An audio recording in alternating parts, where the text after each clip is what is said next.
Hello, hello, everybody. Good morning and good evening from wherever you are. So today we got some interesting stuff to cover. There's some wacky things going on all around the world, and I think this one's going to be pretty fun, honestly, compared to the type of content that we usually have to go over, the exhausting horrific bullshit every day. I think being able to make fun of these people a little will be good for us. But I did want to start off on a good note. So this is the president of Colombia being incredibly based. This he says, quote, Palestinians are Semites and therefore killing children by dropping bombs on Gaza and failing to oppose it is anti Semitic. The most anti Semitic act today is to repeat Hitler's Holocaust upon humanity, especially against the Palestinian people. Netanyahu and his government, fugitives from international justice, do not represent Semitism, they represent Nazism. I've been saying this for months now. Uh, Everyone thinks it's weird when you call the leader of Israel a Nazi, but he's a fucking Nazi. Like, there's a reason that this word exists. It is to describe people with a very particular set of ideals and desires for the world. And he fits this category. Netanyahu is a Nazi, and the president of Colombia is incredibly based for saying this. I was actually pretty shocked when I saw it. I didn't think it was real, but I like it. I'm a fan. I'm a fan. Now, just give me a second because I think I might be having an issue with TikTok chat. There we go.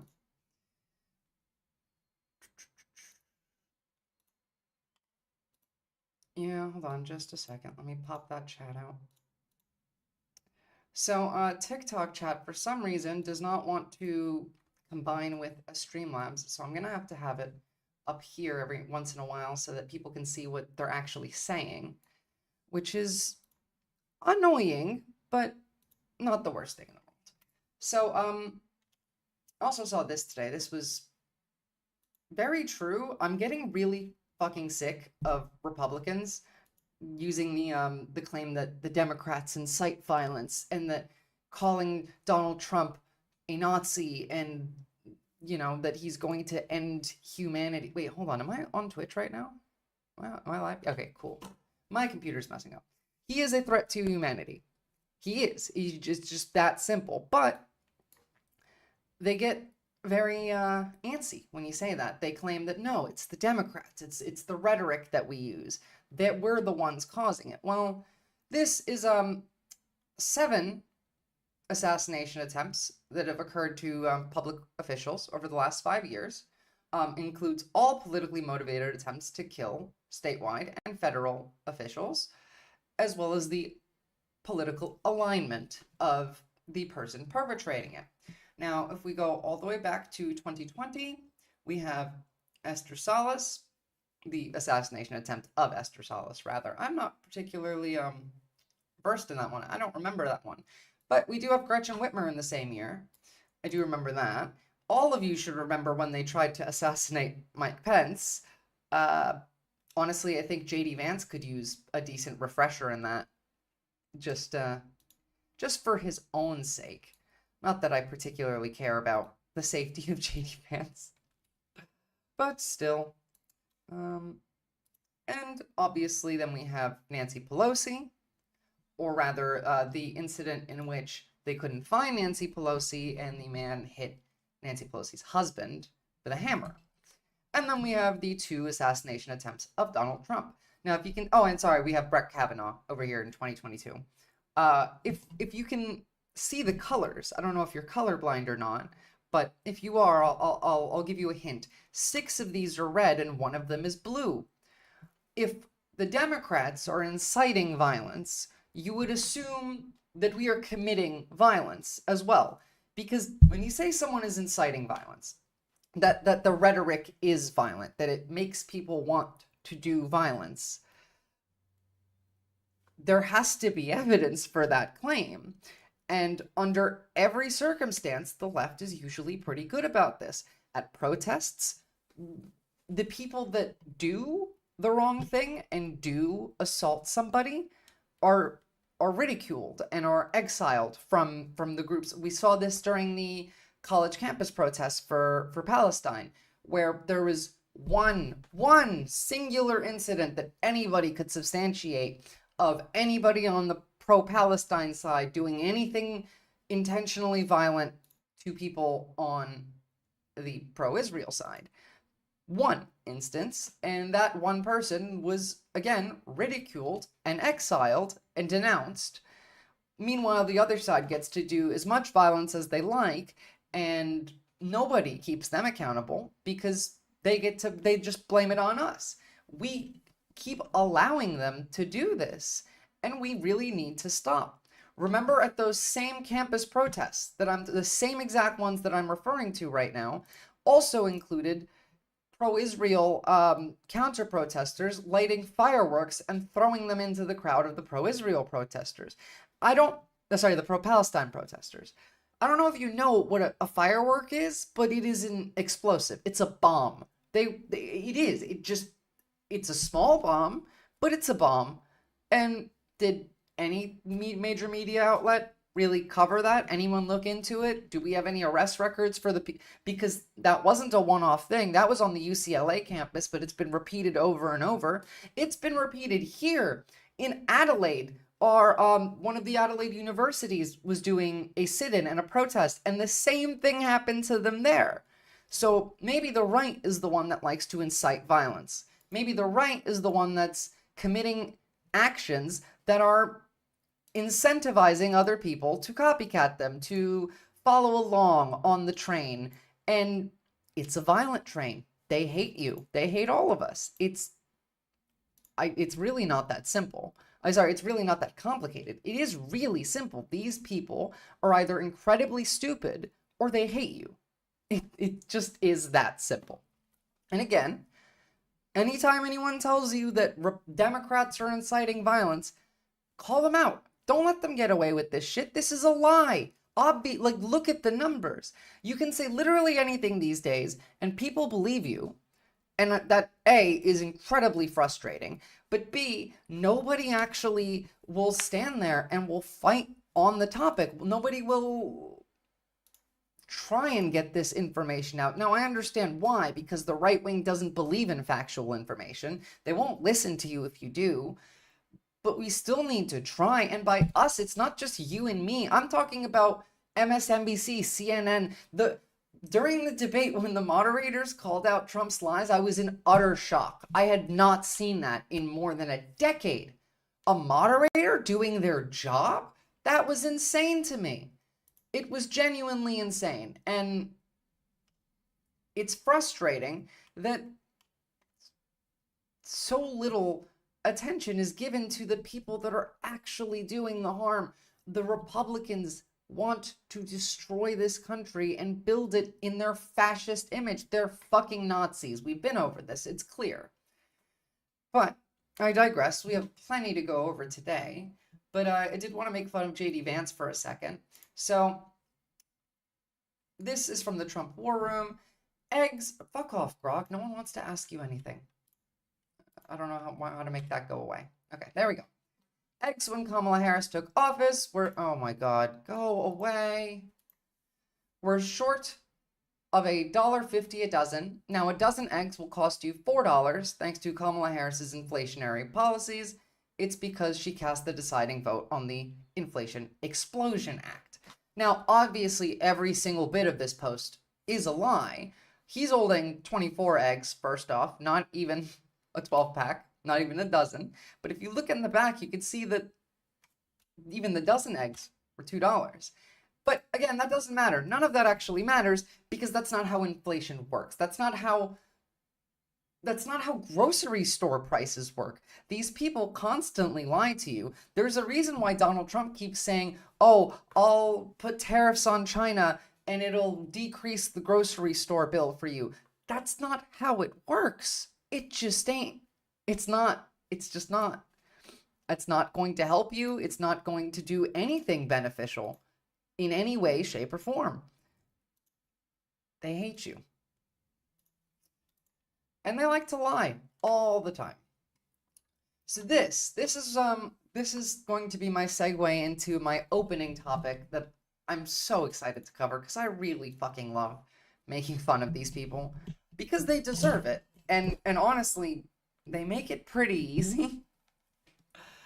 So this is Kevin McCarthy talking about the truth, according to him, of why he's no longer Speaker of the House, and that it's because Matt Gaetz wanted to stop an ethics complaint that he slept with a 17-year-old.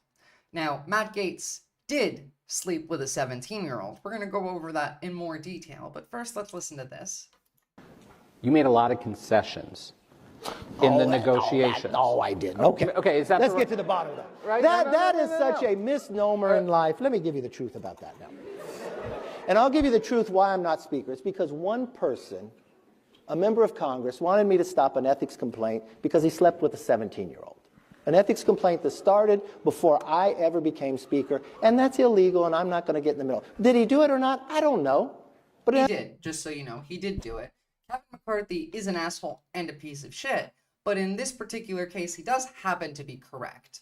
ethics is looking at it. Though his suit doesn't fit him very well. Looks pretty bulky. He must have lost weight or bought a jacket that's too big, and I'm noticing that now. There's other people in jail It just because doesn't of look it. good on him. And he wanted me to influence it. And you know what? So then they come out and they say, because I kept government open. I'd do it all over again. Note that they're angry that the government stayed open, as in the Republicans will always prefer a government shutdown in order to blame the Democrats for whatever the reason is. I mean, yeah, probably. He seems to be pretty healthy looking for someone like his age.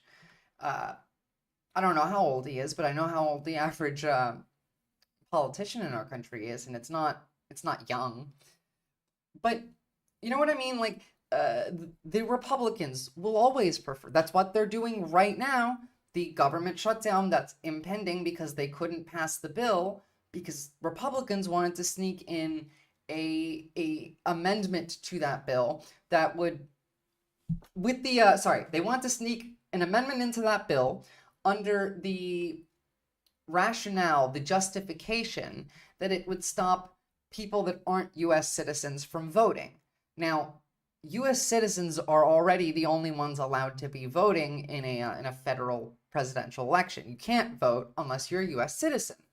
And this law would have done nothing about that, but what it would have done is it would have limited the amount of poor, Black, and Hispanic people that can vote.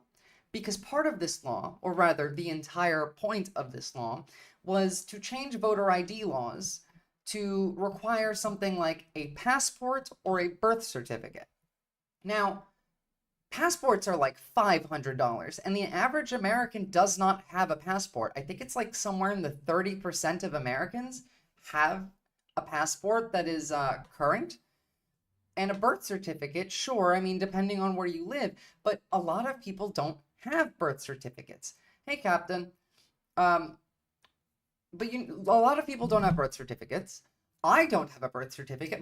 I was born in Turkey. I am a U.S. citizen, but I was born in Turkey, and we don't issue a birth certificate. We have this ID that is both an ID and your birth certificate.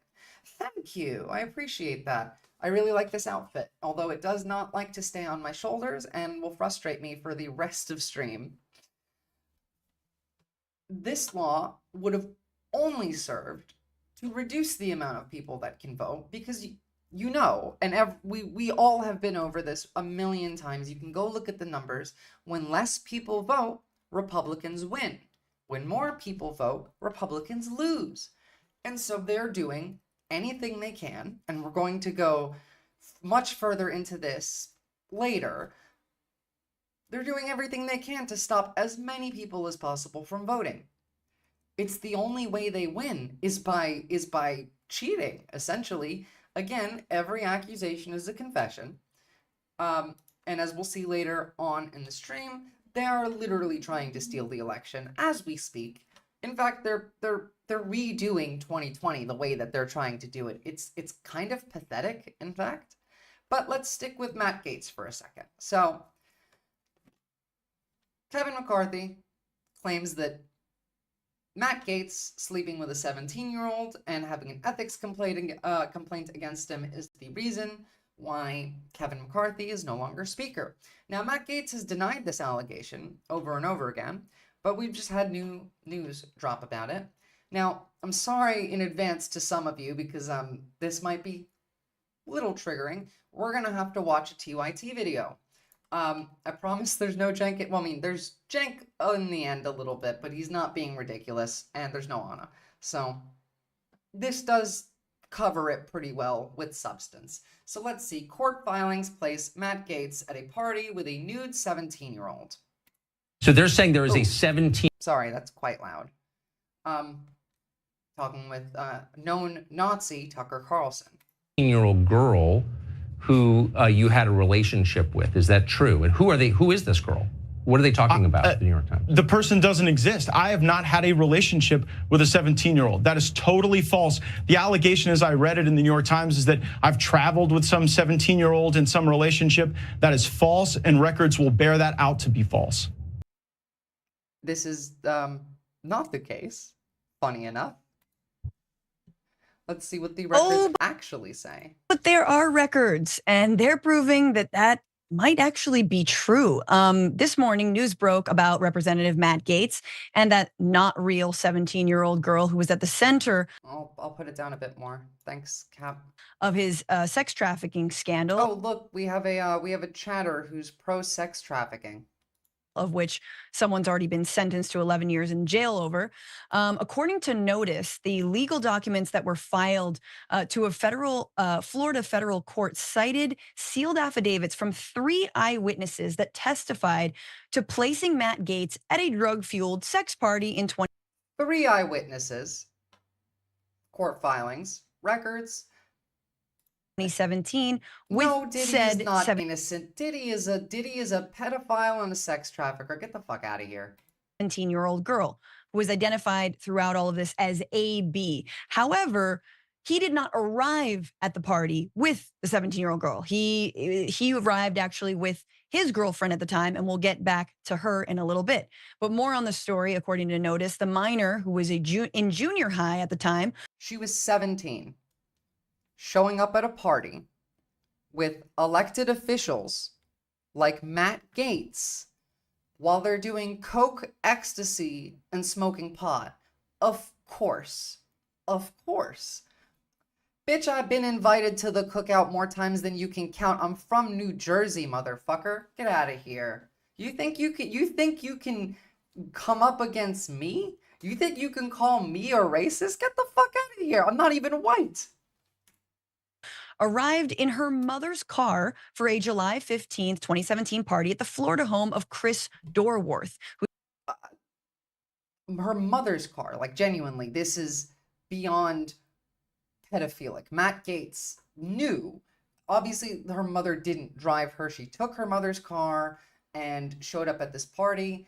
Chris Dorworth, a lobbyist and friend of Gaetz, according to court filings written by defense attorneys who interviewed witnesses as part of an ongoing civil lawsuit. How does she know these people? How does she know these people? Dorworth basically was like, "You've dragged me into a scandal. I'm going to sue you." And in fact, I'm suing. Civil lawsuit that Dorworth brought in 2023. Dorworth basically was like, "You've dragged me into a scandal. I'm going to sue you." And in fact, I'm suing the victim. We'll get into that. He decided to sue both the victim and Joel Greenberg. Imagine suing a 17-year-old for sleeping with an adult congressman.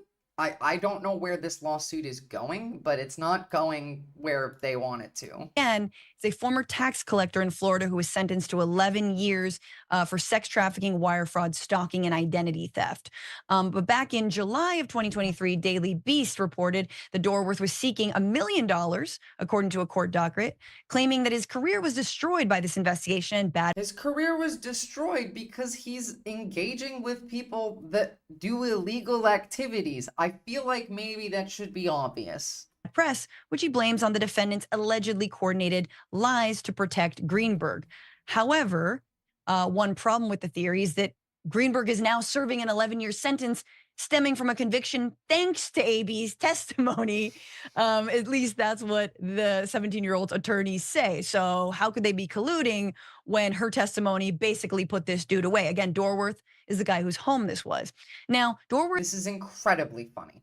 This video is about Matt Gaetz fucking a 17-year-old at a party where they're doing coke and ecstasy. If you don't like it, you can go away. Just dropped the case a few months ago, probably because more testimony has come out corroborating all of what that 17-year-old had to say.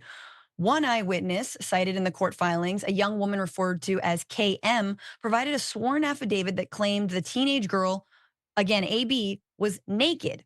Partygoers were there to, quote, engage in sexual activities, and alcohol, cocaine, ecstasy, and marijuana were present. Again, so 3 eyewitnesses placed this congressman at a party with a 17-year-old girl who is both naked while they're doing coke, ecstasy, smoking pot, drinking alcohol. Why are you even in my chat? You know what? I'm bored of you. You're not fun. Fuck off. The teenage girl was identified. But exactly. So there's 3 eyewitnesses placing him there. That alone should be illegal. First of all, they're doing a bunch of illegal drugs, but there's also a naked 17-year-old in this party. There should be much more consequences than there have been. Because again, this isn't new. This happened a while ago. And Matt Gaetz faced no consequences before. We all heard this. It came out months ago, and nothing happened. Well, now something's happening. If it's going to play. Identified in the filings again as AB. Additionally, Gaetz's own ex-girlfriend, who again was present at the party, also provided testimony that lawyers say rebuts Dorworth's claims that he was not there. Notice the burn from his ex-girlfriend testifying against him. A, good for her. B, he probably wasn't all that good of a boyfriend anyway, and in any case, like, take the actual what they're testifying about out of it, he still probably deserved it. If this was a car accident that he accidentally hit someone with, like, in their back bumper, it's just a little fender bender and he's getting sued, that still would be justified of her to testify against him because he's probably a really shitty boyfriend. These men don't like women. They don't see us as human. They see us as property. And Matt Gaetz would be no different. They're Republicans. Any Republican official, all of them, every last one of the elected Republican officials are fucking evil ghouls. You can't name me one that is not a ghoul. And it's justified. Fuck them. I hope they all get investigated. I want them all to be investigated. It's independently verified that Gaetz and one of the women who testified were previously involved in a relationship. She's only identified in her court filings by the initials BG. Again, so he goes to this drug-fueled sex party. A naked 17-year-old is there. Again, the one in question over potential trafficking. But he's there with his other ex-girlfriend who then testified, which led the guy whose home it was to be like, oh man, oops. I guess there's a lot Maybe don't host an illegal drug party in your house and invite minors. I mean, like, if you want to do drugs, do drugs. I don't care. Just maybe don't give minors drugs. Maybe don't do it around them. The guy's own stupidity gets him into trouble, and then he complains about it. Of course. What's more Republican than that? Complaining about shit that you did wrong that you're now facing consequences for. The evidence to the fact that this was my house and I was there. So obviously this is sending massive, it's a massive scandal, but it only builds on everything else that we know about this case. I just want to say that the Justice Department did decline to bring charges against Matt Gaetz. He got off very easy back in 2023 for misconduct related. So that was when we first heard about it. And yes, he didn't face any consequences then, which first of all, I think is absolutely ridiculous. Glad that there's court filings now, but we knew a year ago that Matt Gaetz slept with minors.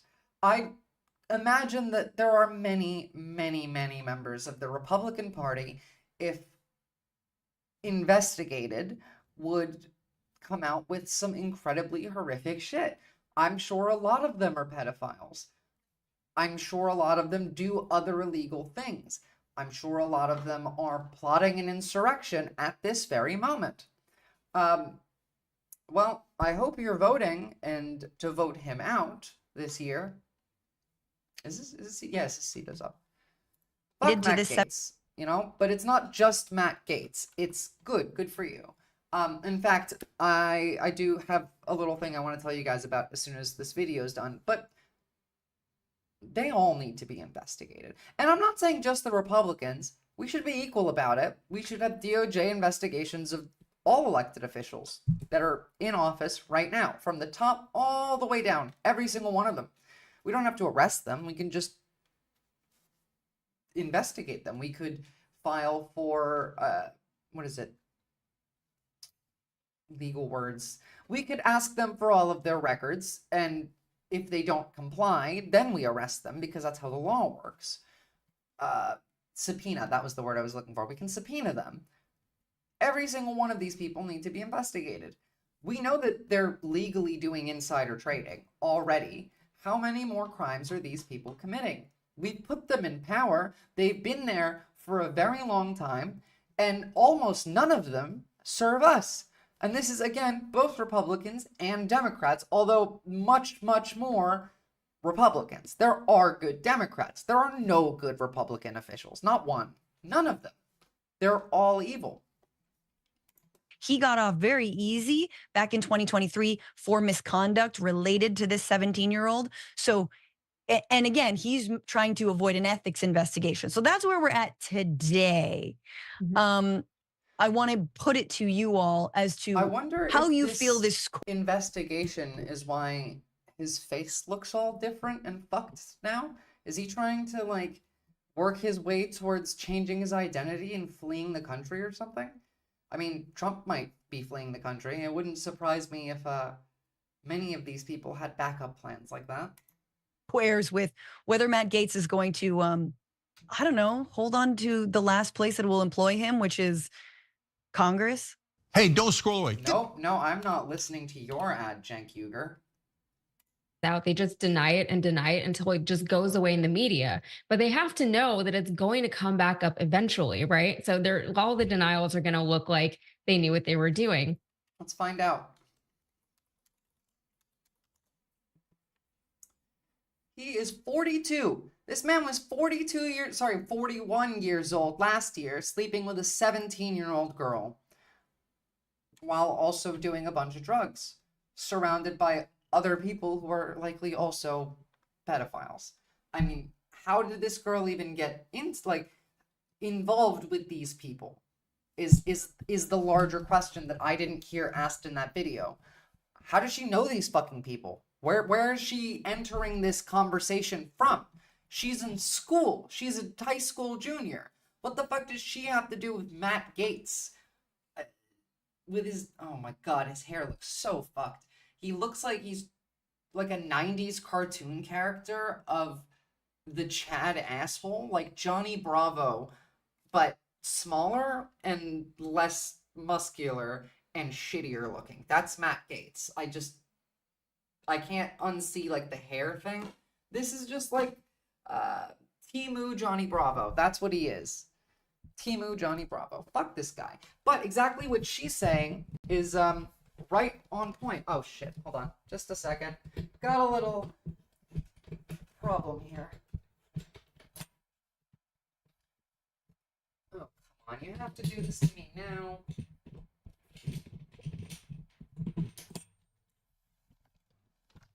Sorry, guys. Hold on. Let me fix my mic.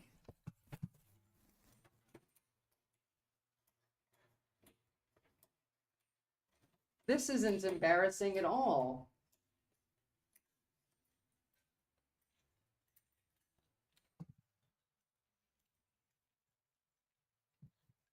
Yeah, no, fuck TYT. I specifically apologized for opening TYT before I opened the video, but they did a decent job on this, and a lack of Anna Kasparian is generally good.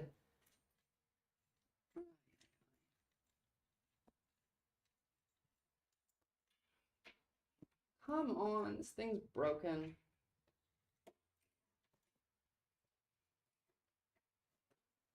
There we go. Okay. I have fixed it. Who needs a man when you have a lesbian?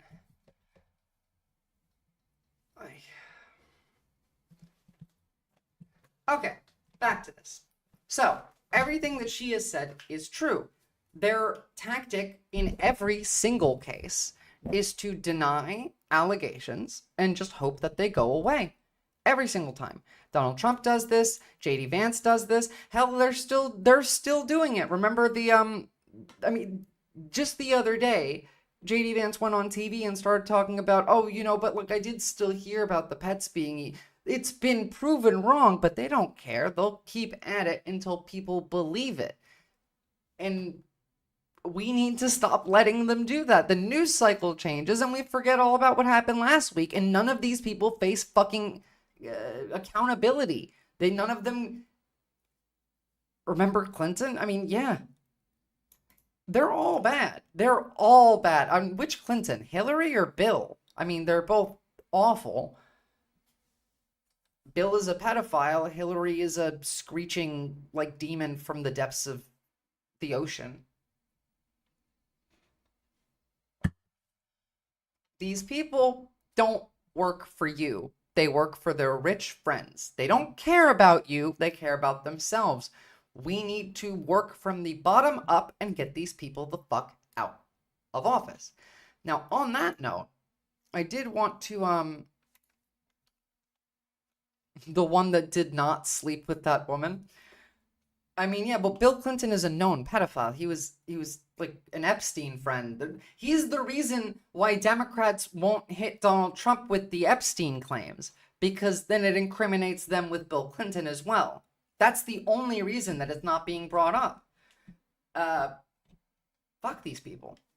Now, if you want to try and help get these people out of office, whether you live in the United States, whether you live abroad, I recently started volunteering, and I'm not officially affiliated with any organization, but I've started volunteering for Progressive Victory. They do canvassing events, they do phone banking, they have a lovely Discord server. You can find some way to contribute and to help. Whether you're a US citizen or not, you're still allowed to phone bank. You're just not allowed to do certain things with that. And you can phone bank from abroad without having to use your own phone number. They make it incredibly easy. Now, they're having a canvassing event in Milwaukee, Wisconsin on October the 5th and 6th. If you live in Wisconsin, if you are nearby, I highly advocate for you to go, canvass, knock on some doors. They have been incredibly successful. If you're a Vosh viewer, you would know that Progressive Victory and Vosh together went to canvass for Jamal Bowman. And, I mean, he lost, but that was because of the $15 million that AIPAC put in. They did a wonderful job. And Progressive Victory always does. In Ohio recently, I believe they Trump wasn't with Epstein, or that's not true. We'll get to that in a second. But yeah, volunteer for Progressive Victory, do what you can to help out. We're fighting for democracy here, and I'm not being alarmist or extreme or any of that. This is for democracy. They will take it away. And also, there's multiple photos of Trump and Epstein together. There's like flight logs of Trump being on Epstein's plane. He said that he won't release the Epstein documents. There's lots of shit in there. Trump is, at the moment, he is Epstein. He's replaced Epstein. This man is king pedophile now. He just is. I don't have anything else to say other than king pedophile. And also, unrelated to king pedophile, go volunteer for Progressive Victory. The link is in the description on YouTube at the moment, or it's in the Discord, which you can also join through the link in the description. Now, moving on. Let's see. Epstein equals Israeli spy. I mean, maybe. I mean, it wouldn't surprise me if he worked with, like, fucking Israel. The man worked with everybody. He was everywhere. But there's a reason that it was, like, such a big deal, is there were figures from everywhere involved. Every party, every country. He kind of got around.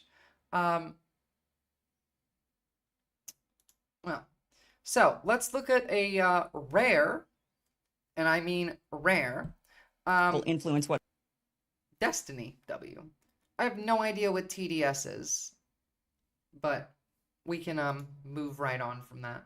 So let's look at this very, very rare Destiny W. Well, don't you think that it's interesting then, if you really believe, and maybe you're right, that the Fed completely operates independently from any political influence whatsoever, the fact that they feel like they need to do a rate cut this big, for them to be doing that right now shows that they believe the economy is in dire incredibly stupid, but straits under Joe Biden and Kamala Harris. Hold on, I'm so sorry. Literally the same face as Destiny is the one that I'm internally and externally making. This woman is so dumb. Why are they doing it? What are the two things that the Federal Reserve try to manage?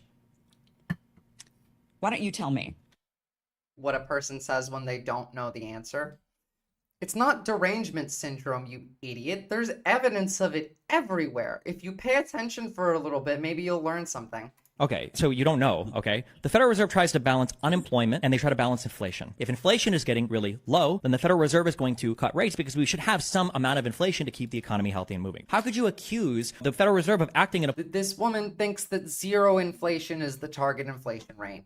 The median voter, the average American, doesn't know shit about how economics works. Although they might think that they do. Politically partisan way. You don't even know what the mission of the Federal Reserve is. I'm dropping that accusation. I'm asking you, why did they do the rate cut? I have no idea what her name is, and I genuinely don't care. I mean, she looks like any other one of these. She just looks like a Timu Laura Lutmer. They're all the same. They all, I mean, have you seen like the Fox News pundits where they all specifically mutate into one being? It's the same on, like, the grifters will grift until they become one entity. It's the goal of fascism, you know, is just make everyone into one indistinguishable entity. Kinda. They feel like inflation has come down significantly. So they want to boost it back up? Yes. Yes.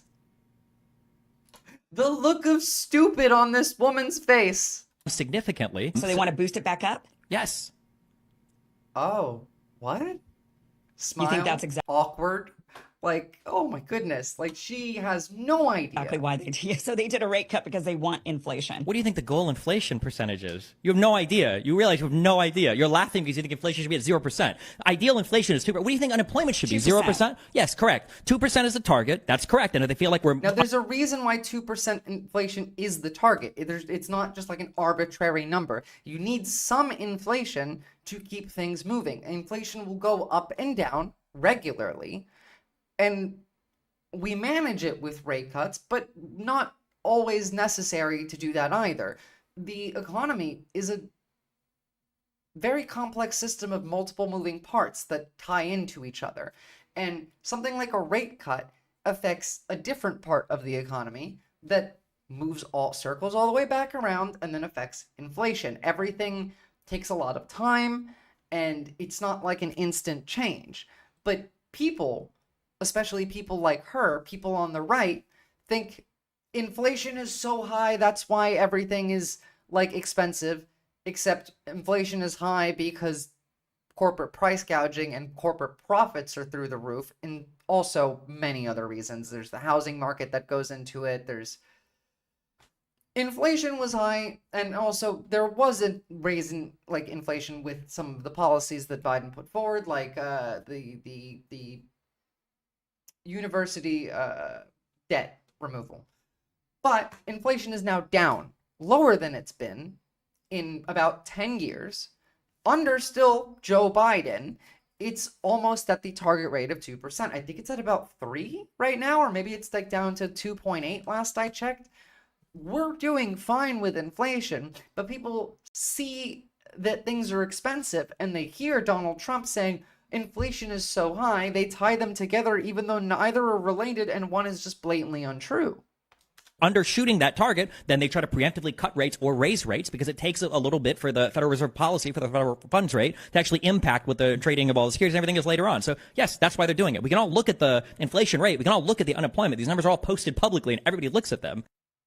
So yes, these people don't know anything, and it's not her fault that she's this dumb. I don't blame her for being like genuinely stupid, but they're made to be this way. The Republican Party has pushed forward policies, and the Dems have let them, that impact education, which is a big thing. You remember that Donald Trump wants to take away the Department of Education, like entirely, which makes no sense to anybody with half a brain, but it's popular to these people because they don't know what they're talking. They don't know what they're listening to. They just listen and nod. Yeah, okay. Like this. The man saying, I have Trump derangement syndrome, when this is the kind of shit that Donald Trump likes to talk about. And at long last, this national nightmare that we're going through will be over. Women will be happy, healthy, confident, and free. You will no longer be thinking about abortion because it is now where it always had to be, with the states. What the fuck is he saying? You guys realize that he's incoherent, right? Like, not only is he saying horrible shit, that he's barely saying it. That's the even funnier thing. Like, listen to the end of this statement, first off, before we break down what he actually says in it. Abortion because it is now where it always had to be, with the states and with the... It just, I don't know. This man is a liar, hates women. Actually, no, I don't think he hates women. I just think he thinks that they're property. Remember, Donald Trump is always separate from the rest of these crazy fascists like MAGA conservatives and people like Peter Thiel and J.D. Vance. I see Donald Trump entirely differently than I see them.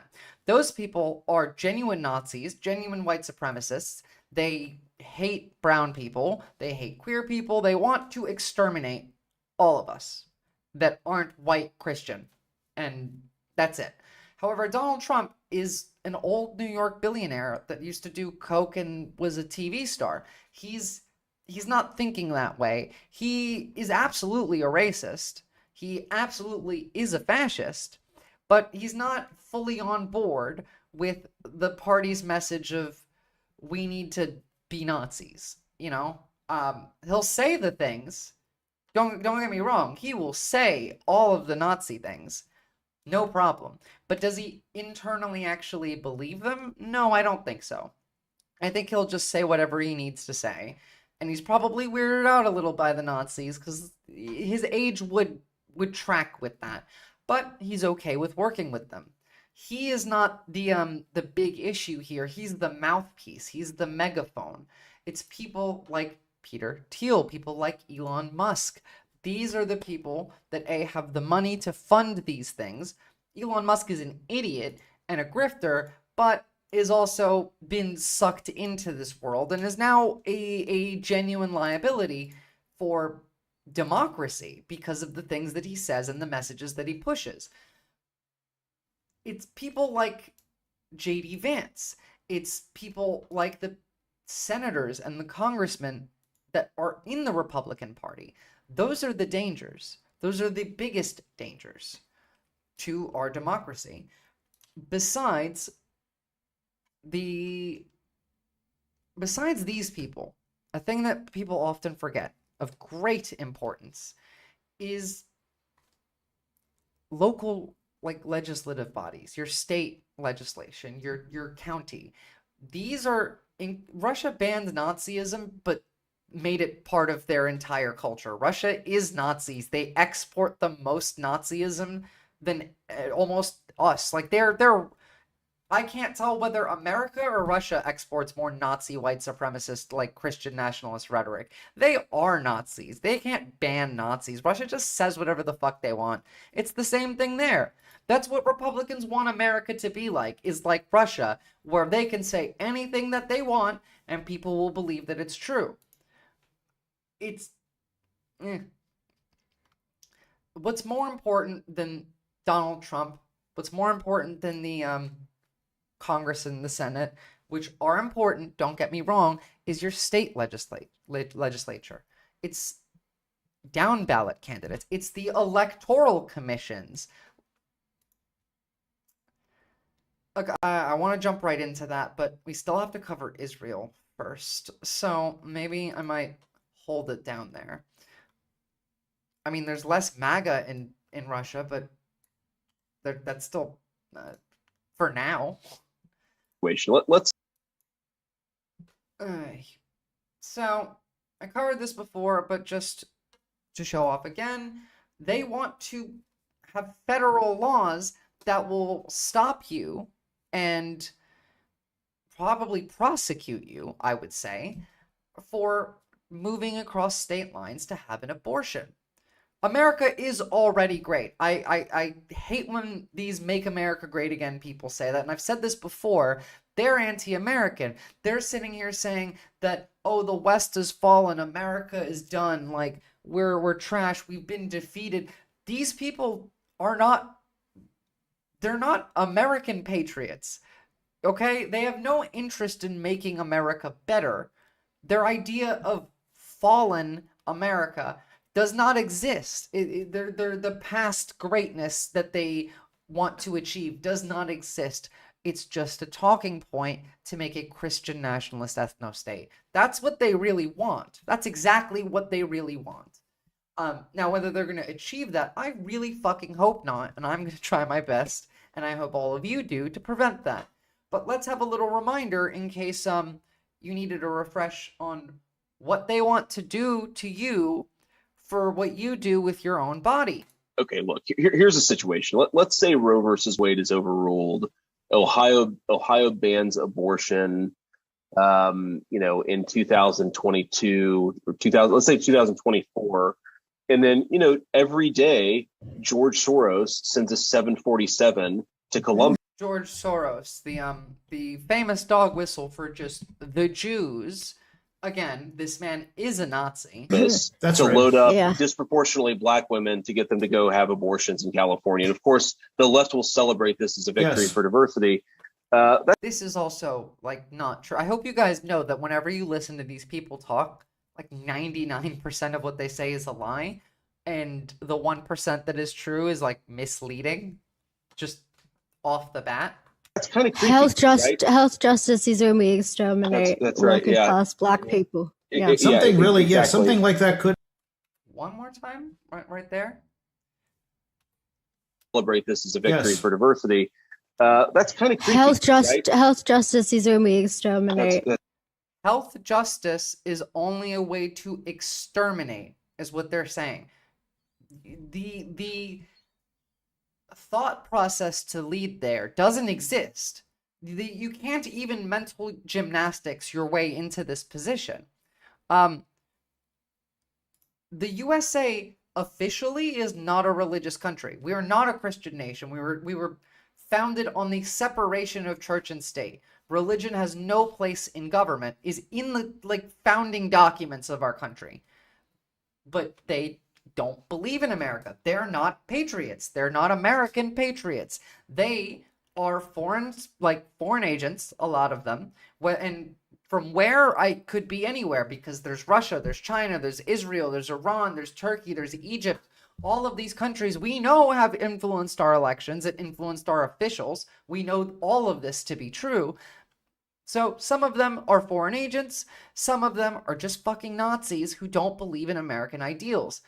J.D. Vance is a Nazi who doesn't believe in American ideals. That's right. Working class black people. Something like that could. Again, health justice is a way to exterminate black people. How fucking stupid do you have to be to get yourself into that position. I mean, that would be a really weird turn of events that could happen. Yes. It could happen. Sure. Maybe in like an alternate reality where things don't work the same that they do here.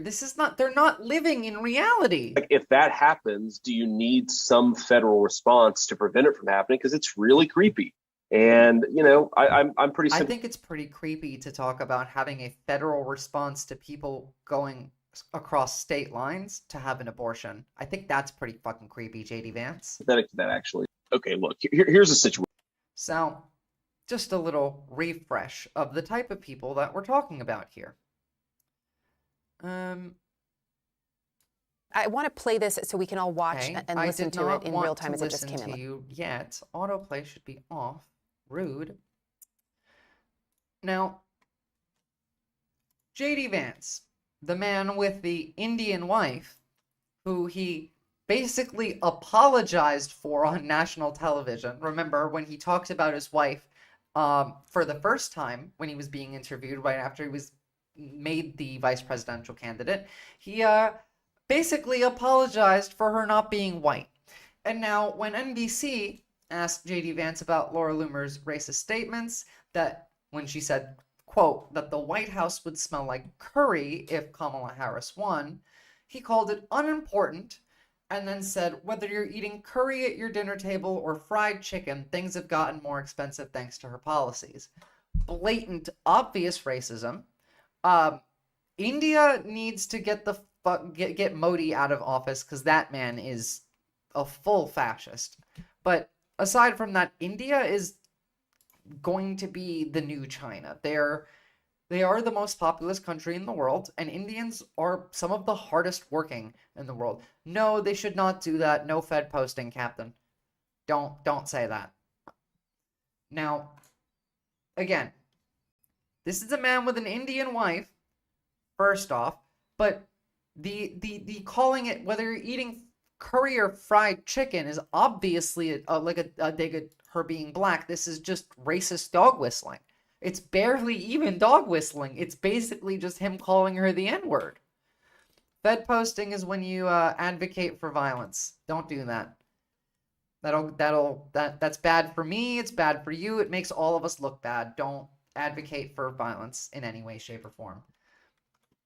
You can say the things you want to say without saying the things you want to say, Captain. There's a way. Now, again, going back to how awful the GOP is and how much they hate all of us.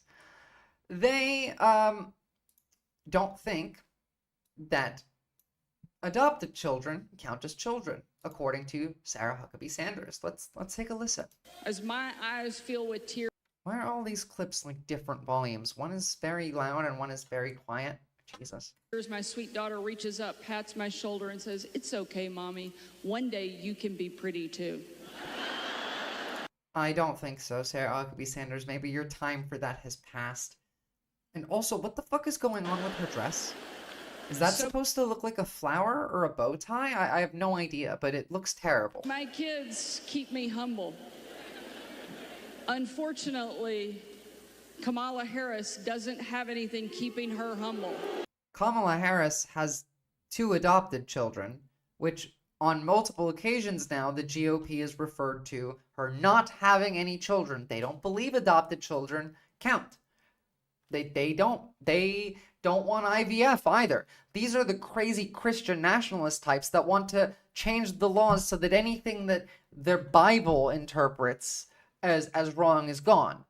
They want everything to be old school, fucking, you wake up and you go toil in the fields cutting wheat with a scythe because they want the world to be Amish, all right? These are essentially Amish extremists. No, I'm kidding. They're not Amish extremists. They're evangelical extremists. And a lot of these people are in not only positions of power, like Sarah Huckabee Sanders, but are also incredibly rich and spend a lot of money trying to enhance the ability of groups that are pushing for Christian religious extremist rule in the United States. No, that one is not Fed posting, Captain. You can say that. Although I I don't know how I feel about that. Oh, 1 second.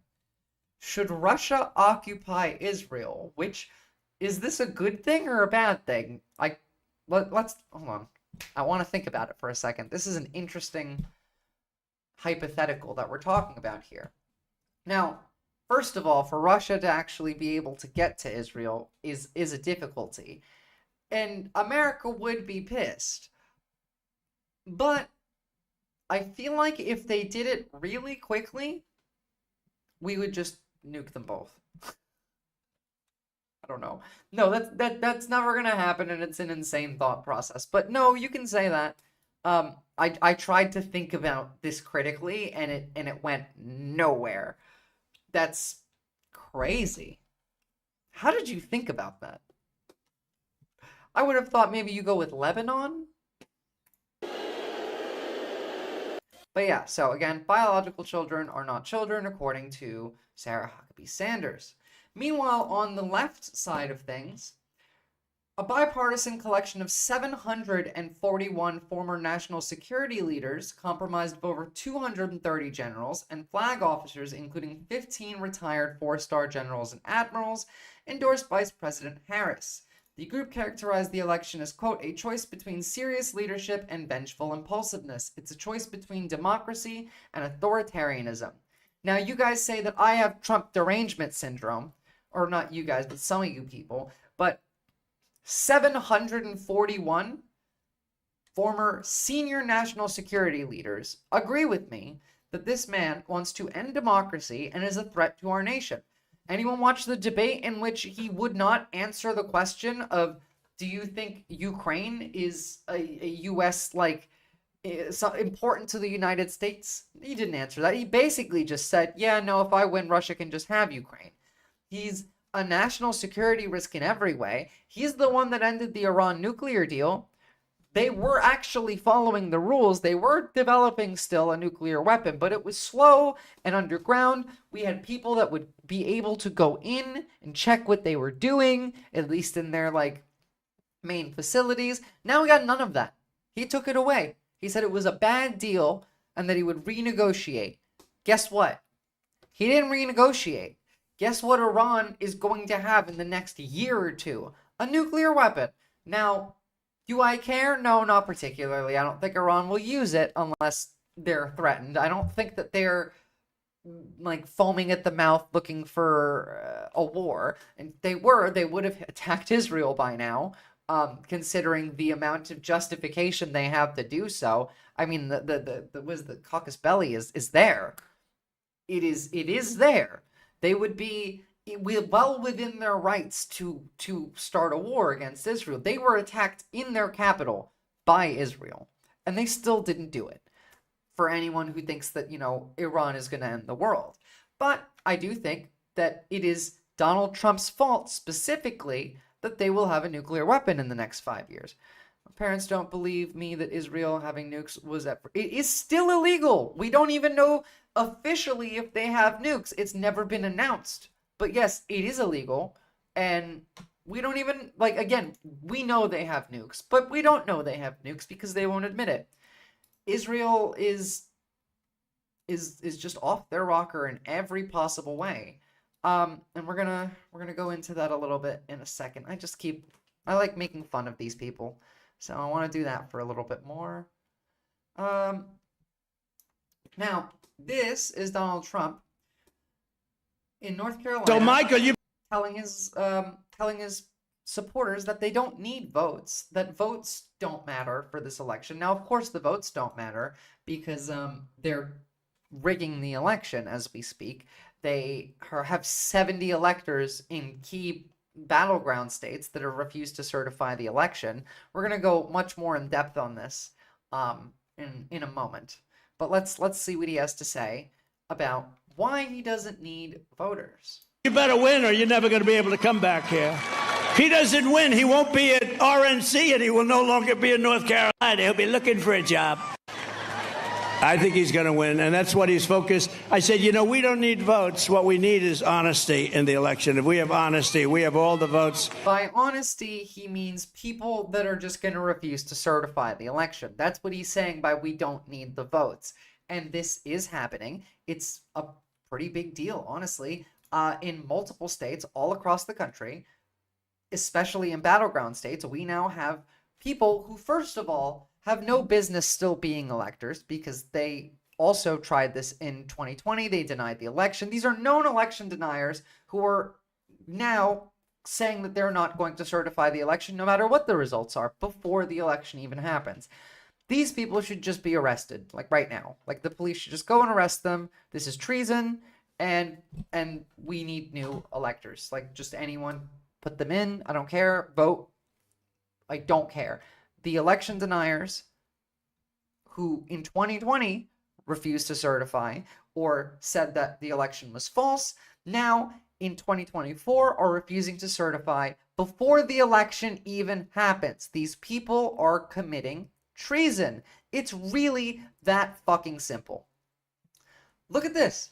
Texas purged 500,000 people, eligible voters, from the voter roll. 500,000 people that could have voted in Texas now cannot vote. Nebraska is changing its electoral count to be winner takes all because, again, we know that Nebraska has Omaha, in which there's one electoral, one electoral college seat. They want to make it so that one goes away, and it's all red Utah. Georgia, we're gonna go much more into Georgia, is requiring 5 to 6 million votes to be counted by hand. I actually think that that's 11 million votes. Georgia's fucked because not only do these votes have to be counted by hand, they have to be counted by hand on the day of the election, which is not possible, or all of those votes don't count. They're going to use this to claim, yeah, the devil went down to Georgia. Exactly. The devil really did go down to Georgia. They're going to use this to claim that the election is fraudulent and that there are red flags everywhere because they want this to go into the judicial system so it could go up to the Supreme Court, and then so the Supreme Court can obviously flip the election and give it to Donald Trump regardless of who wins. Now, these people who say they're not going to certify obviously would still certify if Donald Trump won. They're saying that the election is rigged in every way unless Donald Trump wins. It's fucking psychotic. Let's take a break from the voter stuff and talk about Israel and Lebanon for a second. I'm going to bring up George Carlin, who is incredibly funny. If you don't know George Carlin, if you're too young for this man was before his time. This man, I mean, this clip is probably from 1998 or 1999 or something. But let's just have a look at what he says, because I'm going to relate it to... Smug, greedy, well-fed white people have invented a language to conceal their sins. It's as simple as that. The CIA doesn't kill anybody anymore. They neutralize people. Or they depopulate the area. The government doesn't lie. It engages in disinformation. The Pentagon actually measures nuclear radiation in something they call sunshine units.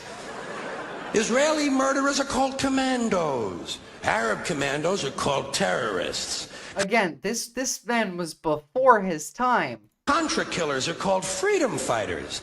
Well, if crime fighters fight crime and firefighters fight fire, what do freedom fighters fight? They never mention that part of it to us, do they? Never mention that part. The mention of the Contras there shows you how old that clip was. But he is right. Israeli murderers get called commandos, and Arabs get called terrorists. It's just that simple. Now let's tie this into what's going on now. Now, if you don't know what happened last week, there was not only this is actually just walkie-talkie explosions. I don't need them to explain it to me. I can explain it to you. Basically, what happened is that Israel knew that Hezbollah had ordered pagers to communicate because they were aware that Israel was monitoring their communications. Now, Israel's security agency, the Mossad, had found this out and intercepted the shipment and placed explosives next to the battery of these pagers and wired them to go off when the battery of the pager increases. It would set the bomb off. And they placed these into these pagers and sent them out. Now, they blew up the pagers on day one. There was 3,000 wounded. Most of these were civilians. There was an 8-year-old who died. Think about who carries pagers. Doctors, nurses, firefighters. There were people driving their cars. There were people in shopping, like grocery stores, and they blow up. And when a bomb blows up, I don't know if you know how physics works, but the thing holding the bomb together also flies out. There is shrapnel that hurts people. Almost every single person. They will say, yes, some Hezbollah militants, yes, they did actually die and get hurt. That's fine. But they were claiming that they're all Hezbollah. When they're just not. Hezbollah is not just a terrorist organization. It's a political party inside of Lebanon. And civilians who are part of the party still have to listen to the militant leadership, because Hezbollah is essentially the de facto leader of Lebanon. And so these people have pagers too. And guess what? They're civilians. They're not militants. But does it matter? Does Israel ever really care about civilians? No, of course not. Of course not. They never have. Exchanging fire across Lebanon's border. Israel says it's putting out fires after about 90 projectiles were fired from southern Lebanon. In return, Israel says it struck about 180 targets across southern Lebanon earlier today. Now, obviously, this is slowly escalating, and so far, it is still the same as it's always been, just rockets flying back and forth. But do expect that an invasion of southern Lebanon is going to happen. It will be, in my opinion, the first or second week of October. Netanyahu knows that if the war in the Middle East grows, if this happens, if America has to get dragged into it, God forbid Joe Biden is that dumb, that will not help Kamala Harris win, let's say. I would not think that they wouldn't do collusion. I mean, come on. CNN senior international correspondent Ben Wiedemann is in Beirut. So, Ben, can you give us a sense of the intensity of today's strikes? Yeah, Frederica, these were some of the most intense Israeli strikes since the beginning of hostilities between Hezbollah and Israel back on the 8th of October. According to the Lebanese official news agency, 111 Israeli strikes took place within the space of just 1 hour, between 1:30 and 2:30 in the afternoon. Now, as you said, the Israelis say that they hit 180 Hezbollah targets. When they say they hit 180 Hezbollah targets, that doesn't actually mean they hit any Hezbollah targets. It means that they just hit something in Lebanon and just call it Hezbollah. Remember, this is exactly what they do in... Hey, what's up?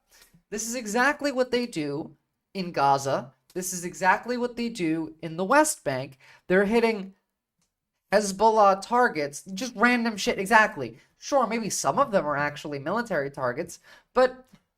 Can you not, imagine an Israeli, an IDF soldier who's in charge of, aiming the weapon and sees, I don't know, a family of brown people just sitting and having a picnic, moves the cursor over, presses the button. These people are genocidal, and we know this. The ICC and the ICJ case, even though hasn't been finished, there's arrest warrants out for leadership, first off. But if you watch either of these trials, if you watched what evidence was brought forward to the court saying that Israel has not only genocidal intent, but is committing genocide, the most moral army on earth, exactly. They're very, very obviously committing genocide, and they want to continue to do that.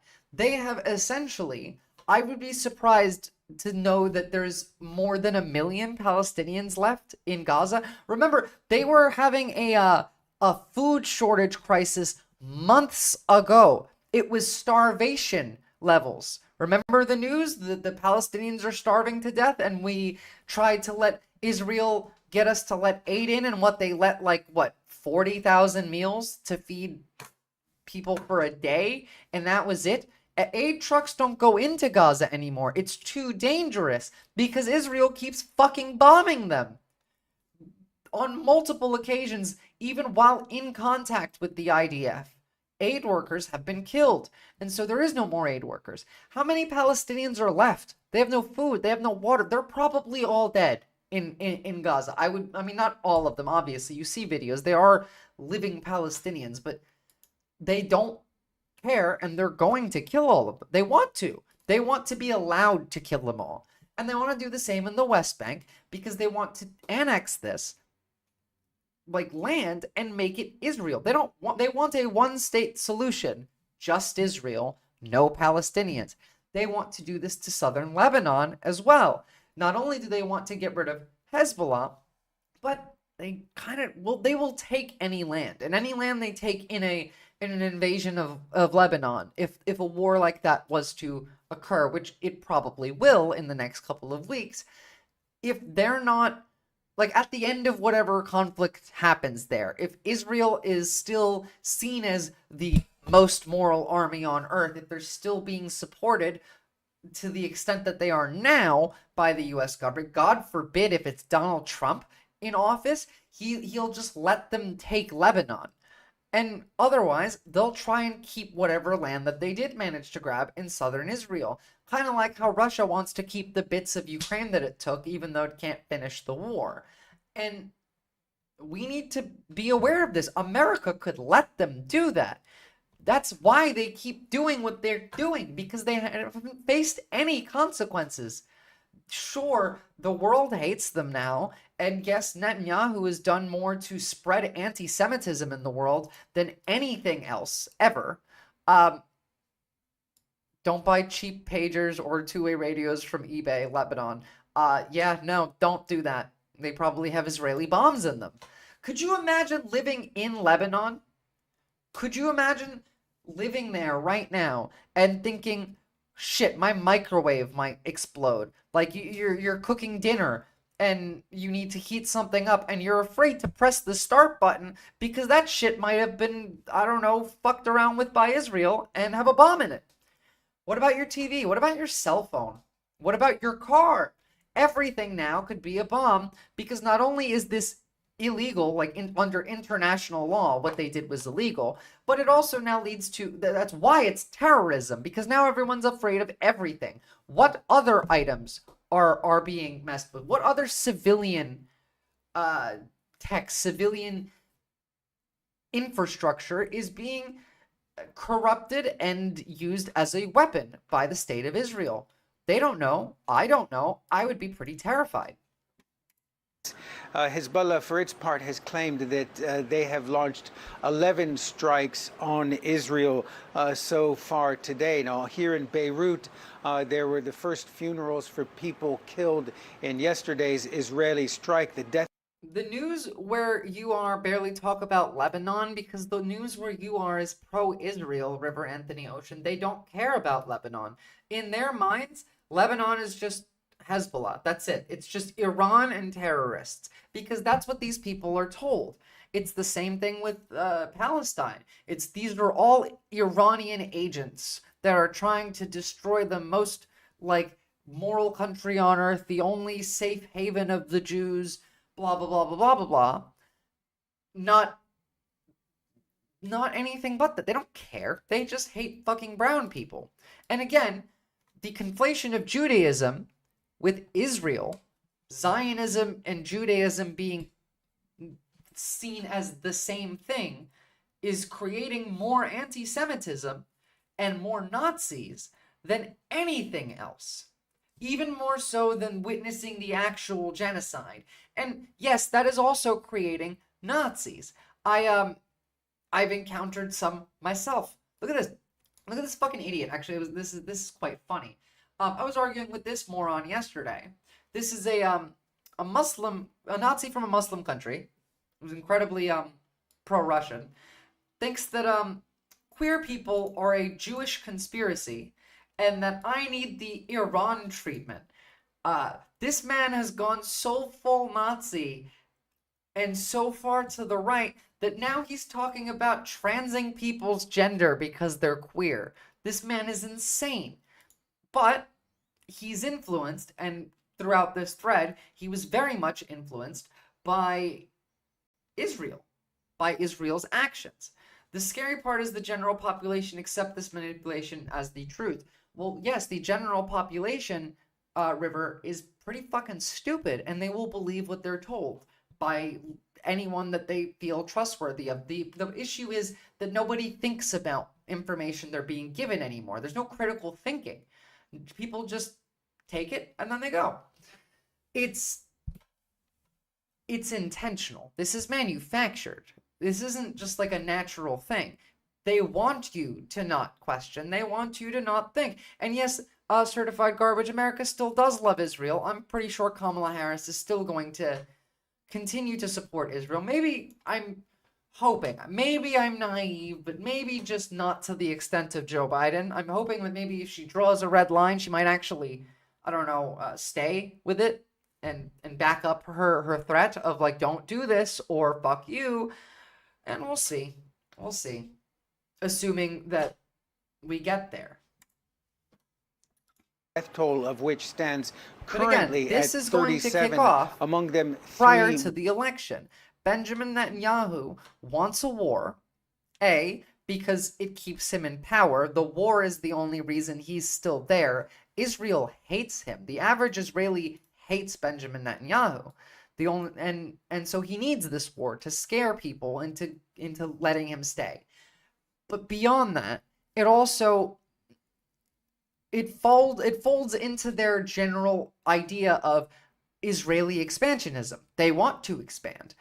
And we might allow them to do that.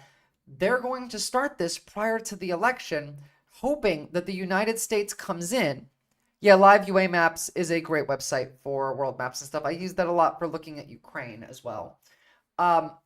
They will use this as an excuse and hope that the United States gets involved so that it would decrease the support for Kamala Harris by Democrats, because Democrats generally are not pro-Israel at this moment. Well, the average Democratic voter that isn't the centrist lib is not particularly pro-Israel at the moment. Oh, sorry. So much pain. Play the video. Women and 7 children and 16 Hezbollah fighters. That is acknowledged by Hezbollah. So 16 fighters and 7 children, 37 dead count. At 37. 37 dead, and 16 of those are actually Hezbollah. Do they care? No, they fucking don't.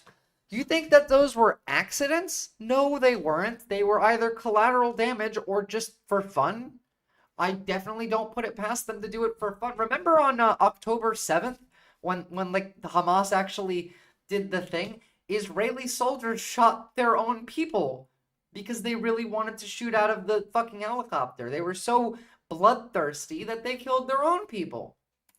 Among them 3 women and 7 children and 16 Hezbollah fighters. That is acknowledged by Hezbollah itself. Now, we were at the funeral, and many of the people we spoke with insisted that the events of this week had not deterred them in their support for Hezbollah. Now, tomorrow is going to be the funeral of Ibrahim Aqil, who was the senior Hezbollah commander who.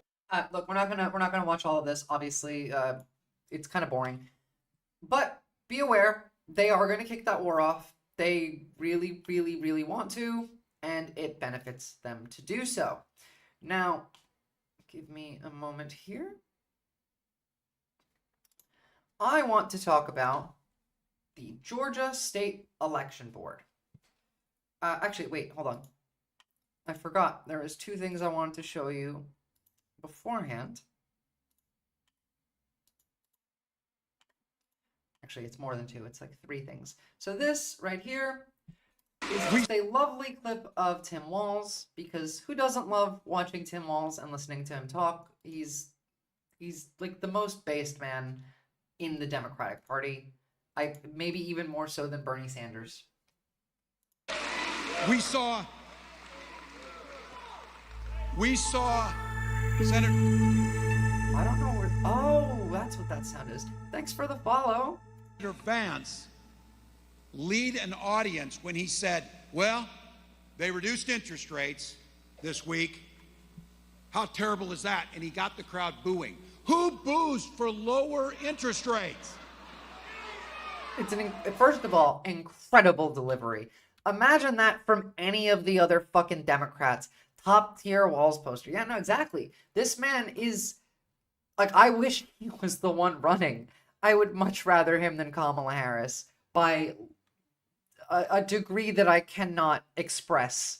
This week, how terrible is that? And he got the crowd booing. Who boos for lower interest rates? Again, it's the people that are rich who don't want you to have money. They want to suck every amount of wealth and happiness from your life and take it for themselves so that you can suffer because they hate you.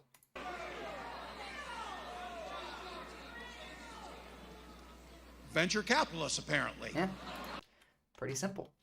What else do we got here? This, I don't know if you guys have seen this. It wasn't circulating very much. This is in Germany. This is an 11-year-old child being chased by German police for carrying a Palestinian flag. Right there! Look at this kid. This is a kid. A child.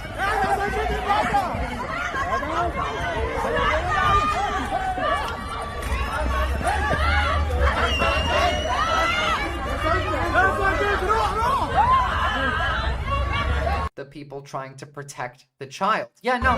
Yeah, is the right word. They want to arrest this kid for having a pro-Palestine flag. He wasn't. Oh, what? Really? Then, Sterling Daniels, why was he being chased? Can you provide me any evidence of anything? Because this is all I've seen, and I've looked into it.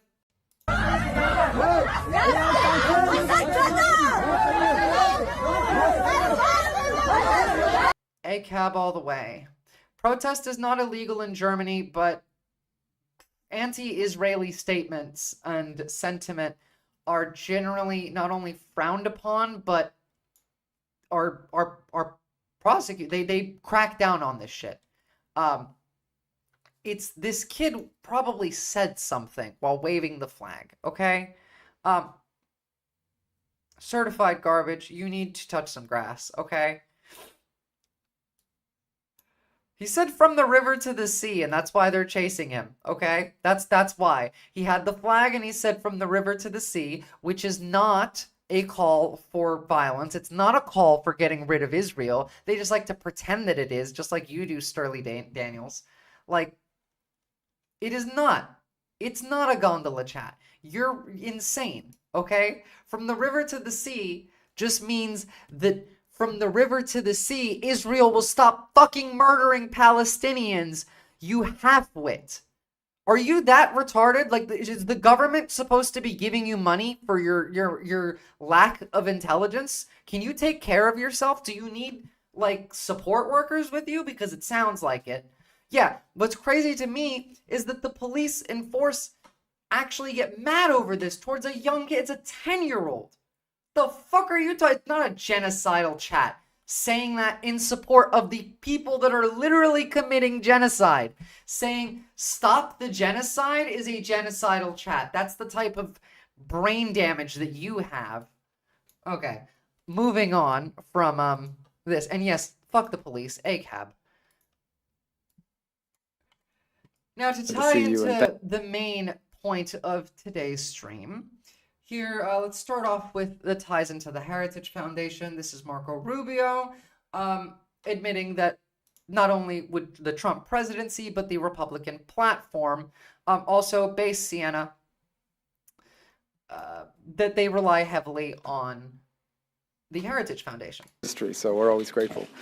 And it's good to see you. And thank you to Heritage for inviting us here, giving us this opportunity, and for all the scholarship that they do here that really serves as a guidepost. Remember when this guy was relevant? For a lot of the public policy we choose to make. 2 points that I would history, so we're always grateful. And it's good to see you, and thank you to Heritage for inviting us here. Yeah, so essentially, the line here that's important is, thank you to Heritage for inviting us, giving us this opportunity for all the scholarship they do, and that they really serve as a guidepost for a lot of public policy. It's very clear that as much as Trump likes to deny that he is a part of, cares about, that he will do anything to do with Project 2025, he is Project 2025. We saw this last stream where Jasmine Crockett, the congresswoman or the senator, hold on, let me pull it up actually, pointed this out, that inside of the Project 2025 document, Donald Trump's name is mentioned over 300 times. 300. I'll go into the sources for that later. I don't want to pause stream for this right now. But yes, as we can see, fuck these people. Now, what's happened in Georgia? Georgia. They're doing some kooky shit down there. They're being pretty bad. They're being naughty. They're being wacky. Even the state attorney general seems to think that they're doing bad shit. What has now happened in Georgia is that 3 members of the state election board, 3 members who were not only on this board, but supported and named by Donald Trump as important people for this, changed the laws, illegally, might I add, of Georgia to require that all ballots be counted by hand on the day of the election, which alone is not a possible task. There's many states in which this is impossible. I'm pretty sure this is not possible in any state. There's a lot of votes. It's like 11 million people live in Georgia, and depending on how many of them vote, you have to count all of those by hand, or none of them are valid. None of them. According to the state's attorney general, the General Assembly is empowered to enact laws of general application, then delegate to administrative officers and agencies and authorities to make rules and regulations. The test of validity of an administration's rule is twofold. It's authorized by statute, and is it reasonable? The board's power to adopt rules is solely derived from statutes passed by the General Assembly. So, as in, they need to be told what they're allowed to do before they can do it. Has granted the board authority to promulgate rules and regulations as will be conducive to fair, legal, and orderly conduct of primaries and elections, blah, blah, blah. So this is the justification that they use. However, a broad grant of statutory authority to promulgate rules is not an unlimited grant of authority. Legal stuff over here, blah, blah, blah. Although the General Assembly may grant administrative authority to promulgate rules for the enforcement of the General Assembly, agencies like the board, the agency's authority can only extend to, quote, adopt rules and regulations to carry into effect a law that's already passed or otherwise administer and effectuate an existing enactment of the General Assembly. They're not allowed to just change the rules. Now, we're going to go a bit deeper into that. I don't want to sit here and read that at the moment because we're going to read more of it in a second. But I need you to understand that just on the very, very, very, very base level of this, everything about it is illegal. Now, why? Why would they want to do this? Well, one, to delay the count for as long as possible, to open up opportunities for the ability to claim that there was fraud in the election, to sow distrust and doubt in the electoral process. They don't want you to trust the election. They want you to think that it's being rigged no matter what. And now they've succeeded.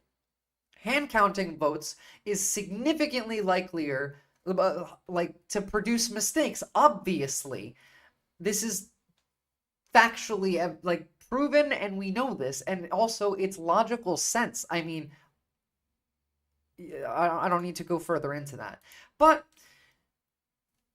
it claims it opens up a lot of doors for them to use. Now, let's look at this, because this came out from The Guardian recently.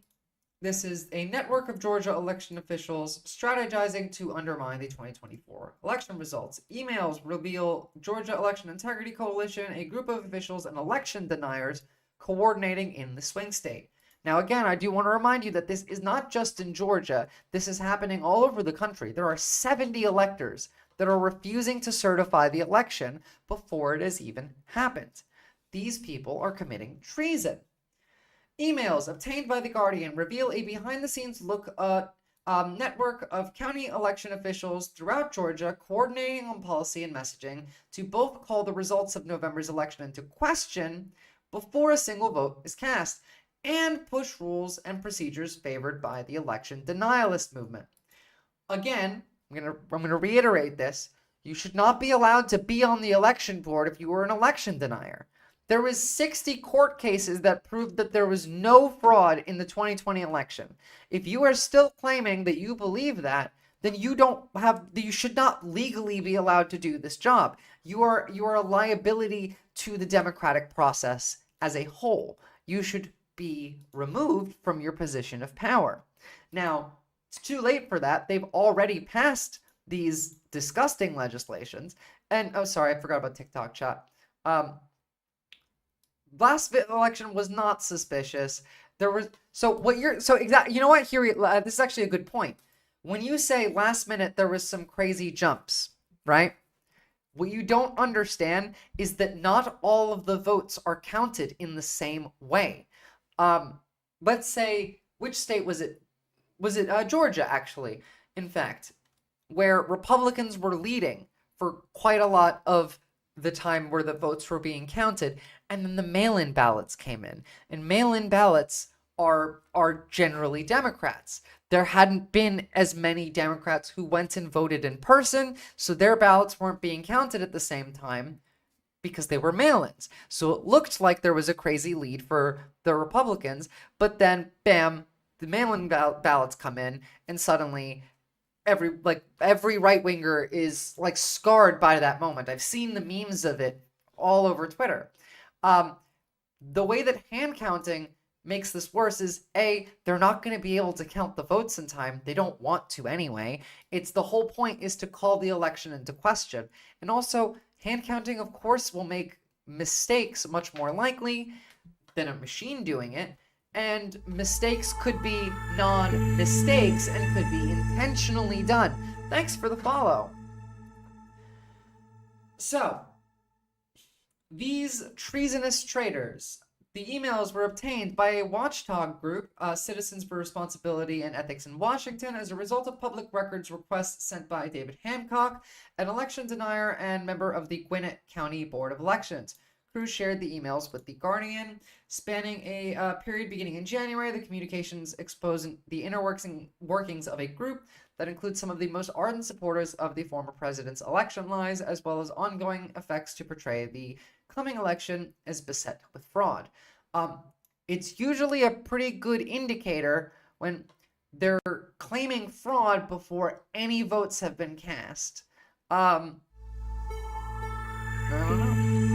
Oh, wow. Thank you for the raid. Welcome, all these new people. Holy shit.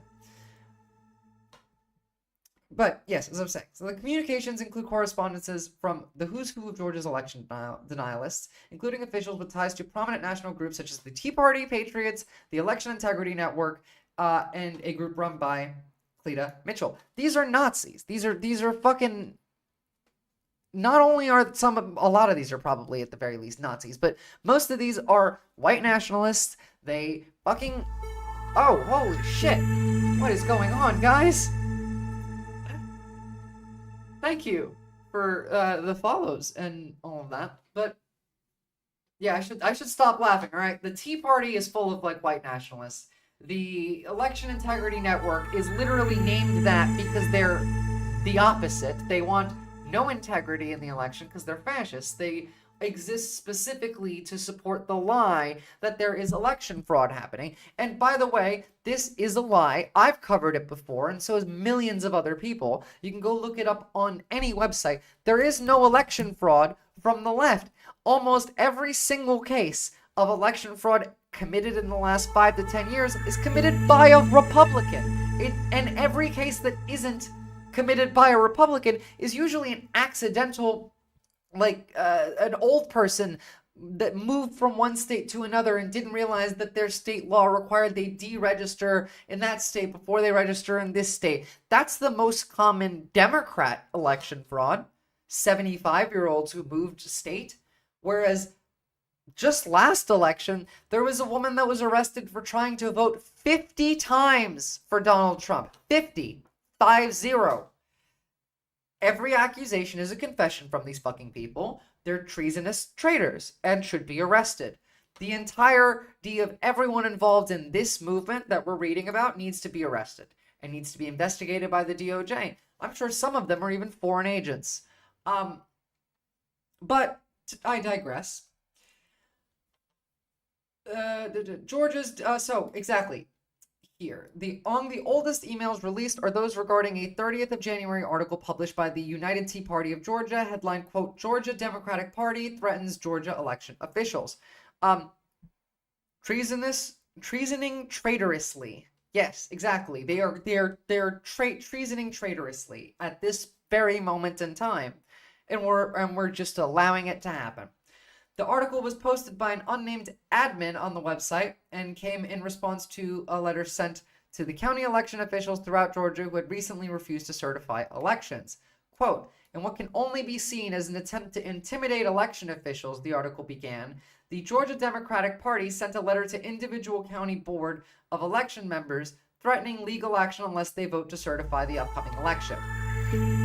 That is not intimidation. It's literally their job to do that. Certifying the election is not a discretionary job. That comes from the top down. You count the votes, and if the votes say this, then you do that. It's that fucking simple. Except these people don't want to accept that. They don't like that the votes don't support them.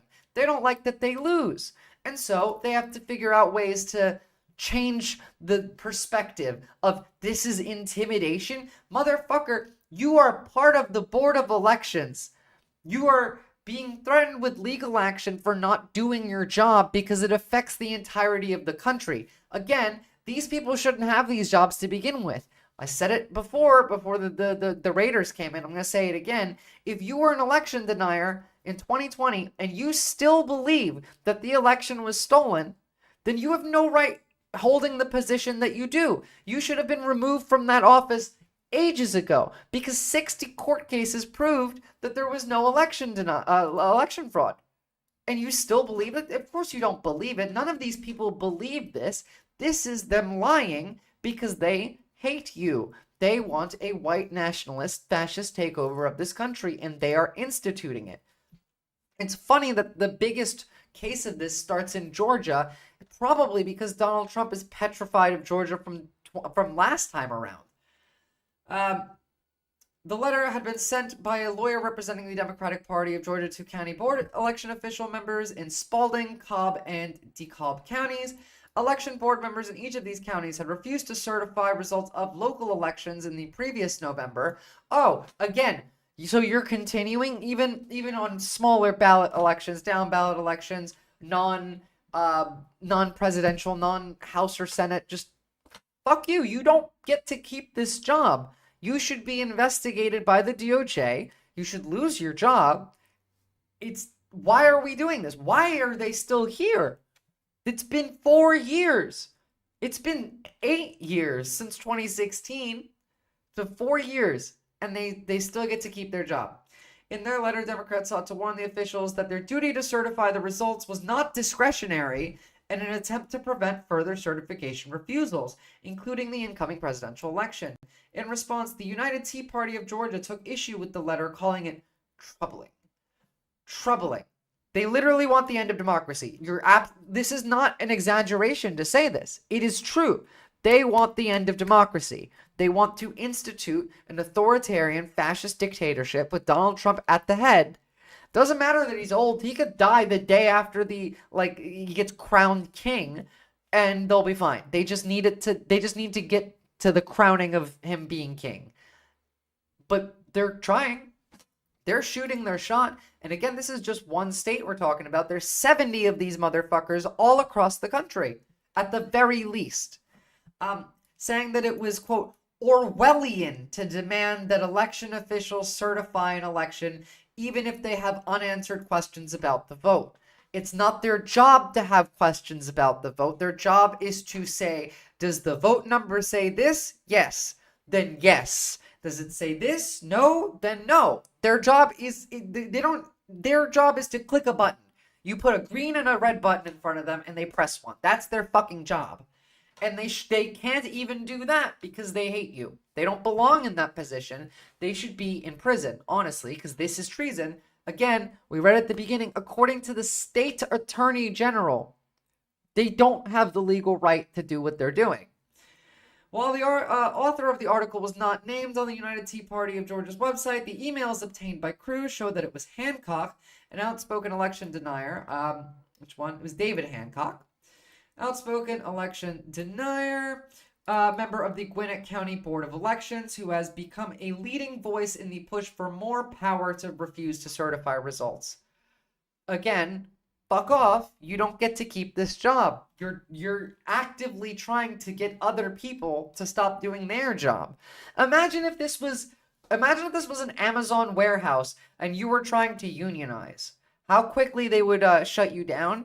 Think of that, but like the worst possible opposite. And that's what they're doing. It's exactly what they're doing. They're trying to unionize fascism. And we need the DOJ to come in here and bust this fascist union. I'm very pro-union, by the way. Hell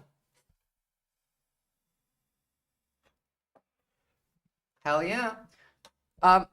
Why don't you vote? You should vote. You should vote it's the only power you have. Genghis Khan, why don't you vote? It's all you can do to prevent. You opted out of voting years ago. So essentially, you let them win. You let them teach you that if you stop voting, you let them teach you that it doesn't matter what your vote is, and that no matter what, it's not going to matter, so there's no point in doing it at all. Oh, well, I mean, that makes sense then. You have to vote here, I'm sure, or unless you're paying a $2,000 fine every election. I'm also in Australia, but I can vote in the United States. You really confused me for a second there. God damn. Genuinely, though, I need to know, do you vote in Australia or do you not? You get 0 fines? How do you make that happen? How are you not voting here when you're legally mandated to vote? Anyway, receiving the email were a handful of county election officials who have expressed belief in Donald Trump's false claims of a stolen 2020 election and continue to implement policies and push for rules based on the belief that widespread election fraud threatens to result in a Trump loss. Again, this is also the excuse that they're using to have the government shut down. From what I know, Genghis Khan, you are legally required to vote in every election in Australia. I'm gonna go off topic. Sorry, guys. I got baited. Baited. Oh, if you never sign up to begin with, then you can't get fined.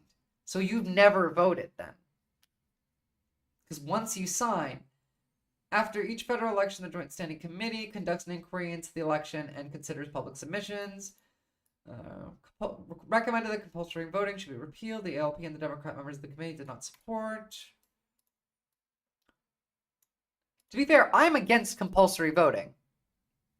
I think that there's a lot of people that probably shouldn't be voting. Yeah, I did get baited. It's the most Australian thing I've ever heard.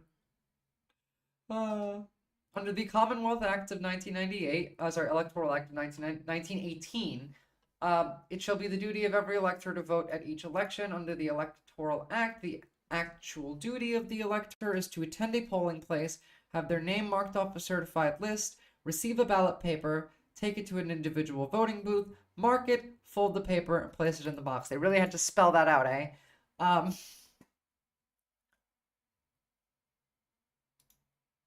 voting is like the only political power that the average person has, Zach. You've been taught the lie. You've given in. You let them beat you. You unfortunate fool. You're allowing the worst of society more power by not voting. Well, yes, mutual aid, community gardens, education, these are things that are important, but are also affected by policy. You have to vote. Okay, sorry. I'm glad you vote, but your comment of voting is the least political action you can do is not necessarily true. Most people can only vote. I agree with you that you should absolutely be going out into the streets. You should be protesting, you should be running for your local office, you should be running for your school board. You should be, well, yes, liberals in power are better than fascists because liberals in power lead to stability that socialism can grow out of. Whereas fascism will stomp out socialism. Now, liberals can't be trusted because they will always side with the fascist over socialists. But them being in power is better. And yes, you should, like Zach said, go join your education school board. Go join your parent-teacher conference. Go do something. Go advocate for your community. Join your local council. I'm sure, you know how easy it is to win a local council seat in any town that you're living in? Most people hate their fucking council. Knock on 50 doors and tell them that it's a complaint about something in the neighborhood that everyone hates and you'll win. It's that easy. No one cares about these elections. And they should, because they're important.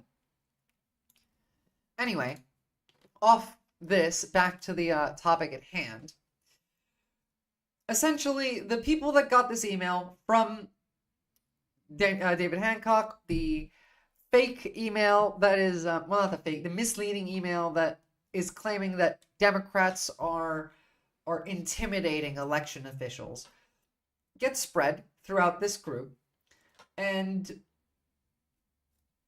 is used as justification as we need to stomp out any election fraud. If you got 5 people to vote by streaming, would you say that's more political? No, yeah, I would say that's more political than myself voting. But again, not everybody has the privilege, because I get to sit here and stream 3 days a week because I don't have this is my job. I'm not getting paid for it, but I want to do this for the rest of my life. I've always enjoyed this. I can talk for hours and hours and hours and not shut up about it. All my friends get annoyed when I talk about politics, so I might as well do a live stream. Now, I'm not working right now because I have savings, but again, not everybody has this luxury. I get to put all of my time and effort into streaming, about talking about the election, about talking about the fascists and the Nazis and the white supremacists and the evil forces at work, the genocide of Palestinians, all of this. I get to do this because I have the privilege of being able to. I don't have to spend 8 hours in a wage cage, come home, and then spend 3 hours I have left awake cleaning my house, doing my laundry, eating dinner, and then going to sleep. A lot of people don't have time. Most people have to work 2 to 3 jobs to survive right now. I think I just got enough followers to become an affiliate, so we'll find out.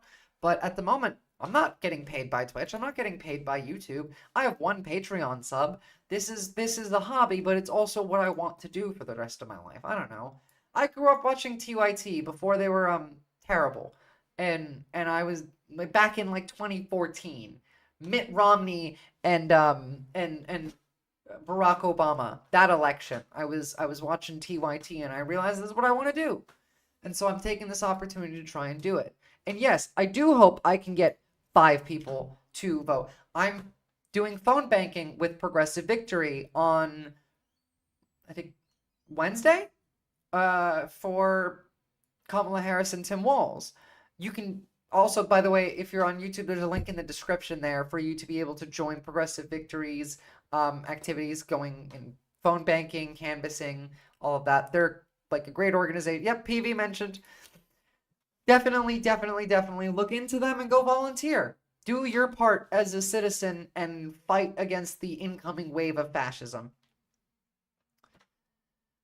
Well, politics follows you, as Tim Walz would say, Genghis Khan. Democrats and election experts have cited Georgia's court cases dating back to 1899, dictating certification is a ministerial, not discretionary, duty of election officials, meaning they just do as they're told. Someone else makes the judgment and they minister it. It's politics is dumb, and it is really important at the same time. You're correct. It's the stupidest shit that you're ever going to have to deal with, but it's also the most consequential stuff that you're going to have to deal with. River, in countries like Australia, especially small towns and such, voting is our only option to make a change. I agree with that. Did Vosh say that? The politics is dumb and really important.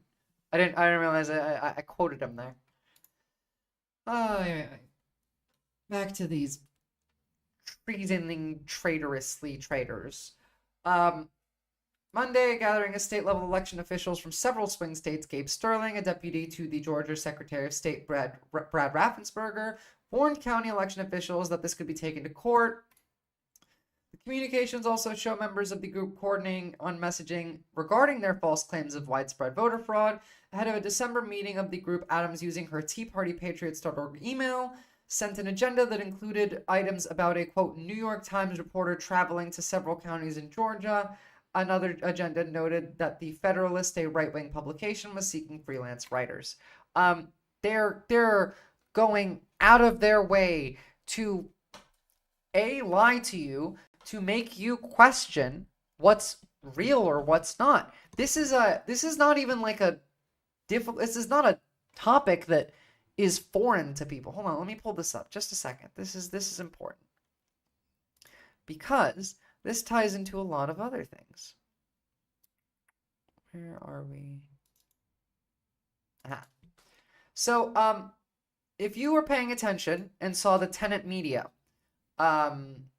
indictment, where Tim Pool, Benny Johnson, Lauren Southern, all of these people got outed as Russian agents, or at least paid actors by Russia, this document was included in it.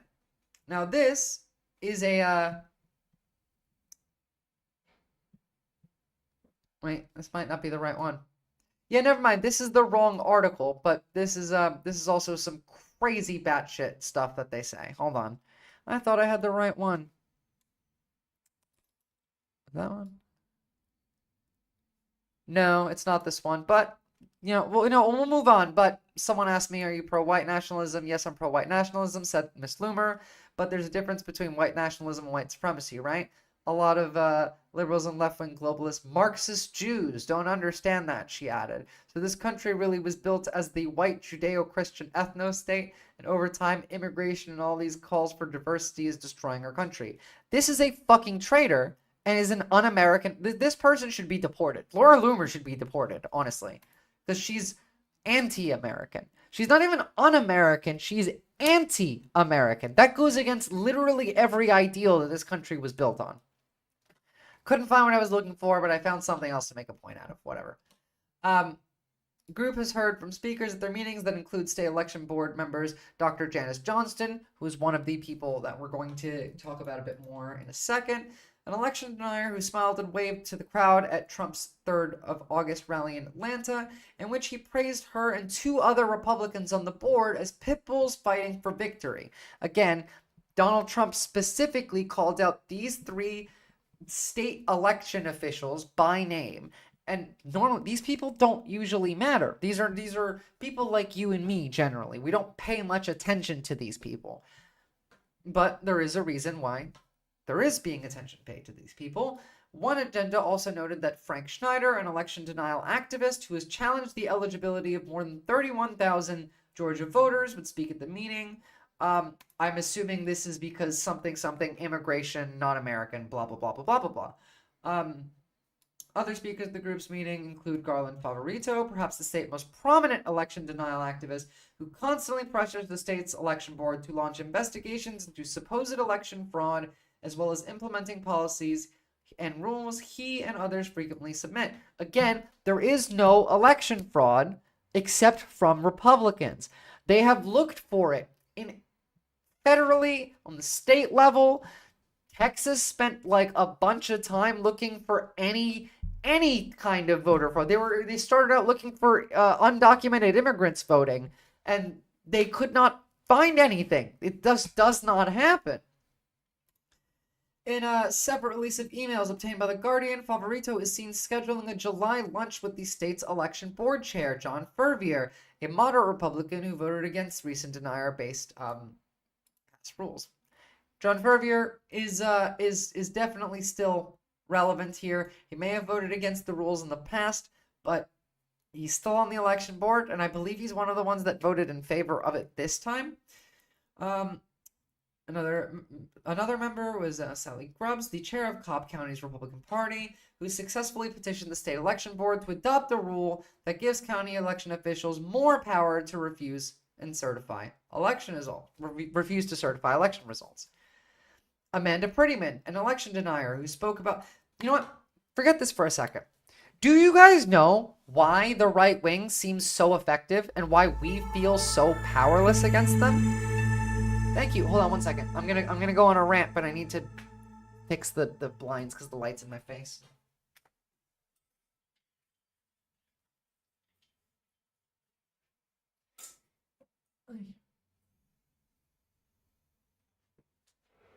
Right. Hello.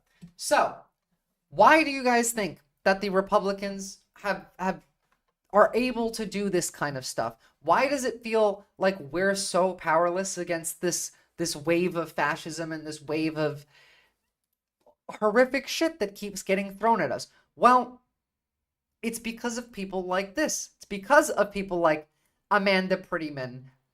It's because of people like Sally Grubbs, and down here there's more of them. There's like Victoria Cruz, a Republican who ran for a county commission seat and lost. Lisa Neisler, an election denialist whose X profile contains photos of Trump supporters at January 6th. These are the people. Why? Because they are invested. They care. They will go out of their way to get involved in politics. They believe that they're fighting for something. Now, what they believe in is evil, but they believe in it, and they will fight for it. They organize, they communicate, they advocate, they go out and vote, and that's why they're so effective. Now, we feel powerless because we've been taught to be weak. We've been taught to oh, it's civility. Oh, it's rude to call them a Nazi. Oh, if you call everybody a Nazi, how could you? Like, you don't. All of these shit that's thrown at us has reduced the intent that people have to care. You have to care. You have to be invested, or they're just going to keep doing it. We don't stop them, and so they feel like they have just open season to do whatever the fuck they want. It's people like this. They don't want you to be able to vote. They don't want you to be able to have an abortion. They don't want you to be able to be queer. They don't want you to be non-white. They want to groom your children and make them Christian. They want to enslave you to corporations or just eradicate you from existence. All right? These people hate you. They're fucking evil, and it's that simple. And the reason why we feel powerless is because we don't organize. We don't go out and, like, again, progressive victory. But that's a very small portion of the Democratic populace that is actually getting involved in this shit. How many Democrats are not really? There's gay conservatives too. Yeah, they are also on the chopping block. You think gay conservatives aren't going to get eradicated once they kill everyone else? You think that the people who were bootlicking the Nazis that were also degenerates didn't get fucking put into the camps too? Are you joking? Remember that trans woman who was a January 6ther and got sent to prison and then sent out emails to people like Marjorie Taylor Greene saying, please help me, and was entirely ignored because they sent her to a men's prison and not a single conservative gave a shit? There's a bunch of Hispanic Americans who like to vote Republican. They're next too. That's the thing. They only want you to be white. and Christian. We just read Laura Loomer say that. They are Nazis. The thing is, the word Nazi has a meaning. Yeah, leopards eat all faces. Some of them are Nazis and some of them are not. I said this earlier, but for all the new people, let me make this point clear. There are three, in my opinion, camps of the Republican Party, both electorate and officials-wise. There is the MAGA cult, who is just like the stupid MAGA cult, who don't believe anything except whatever they're told by the supreme leader.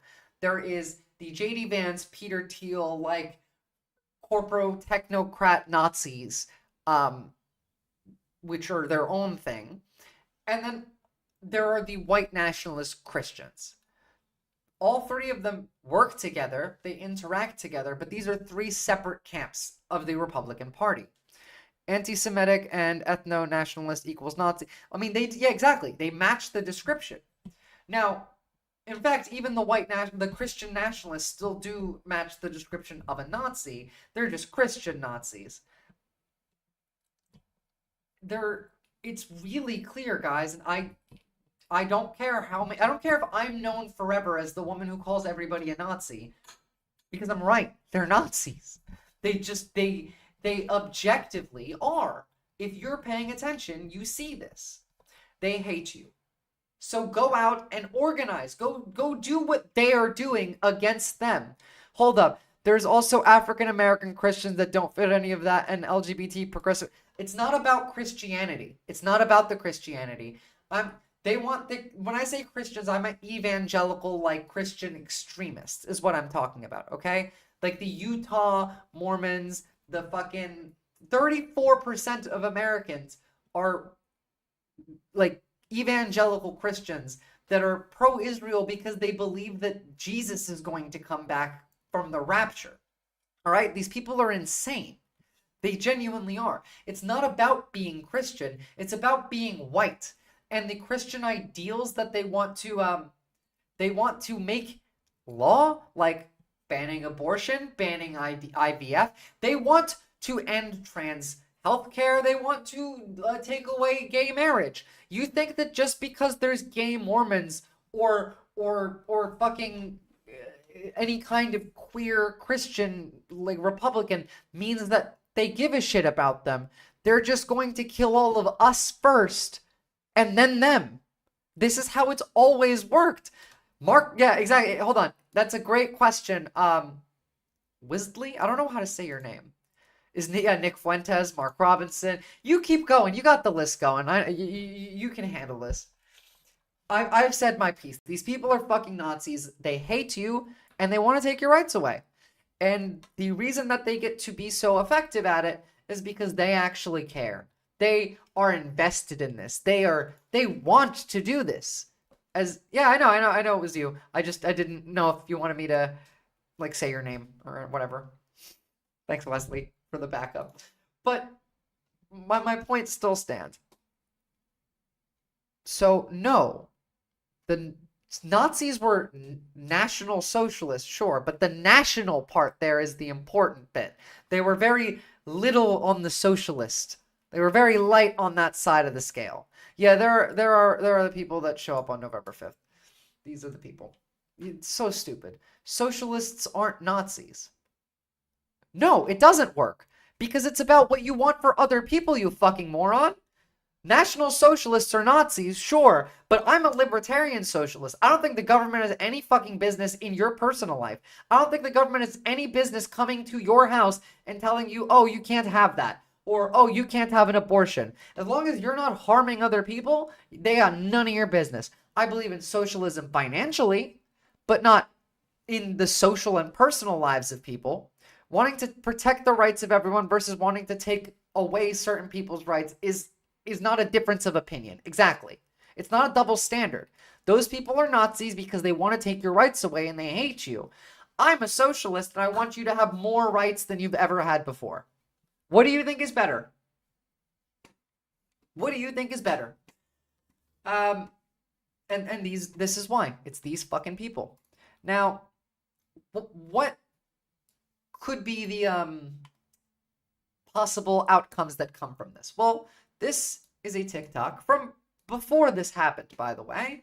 Let's have a look at what this Yale law grad explains what happens if officials refuse to certify election results.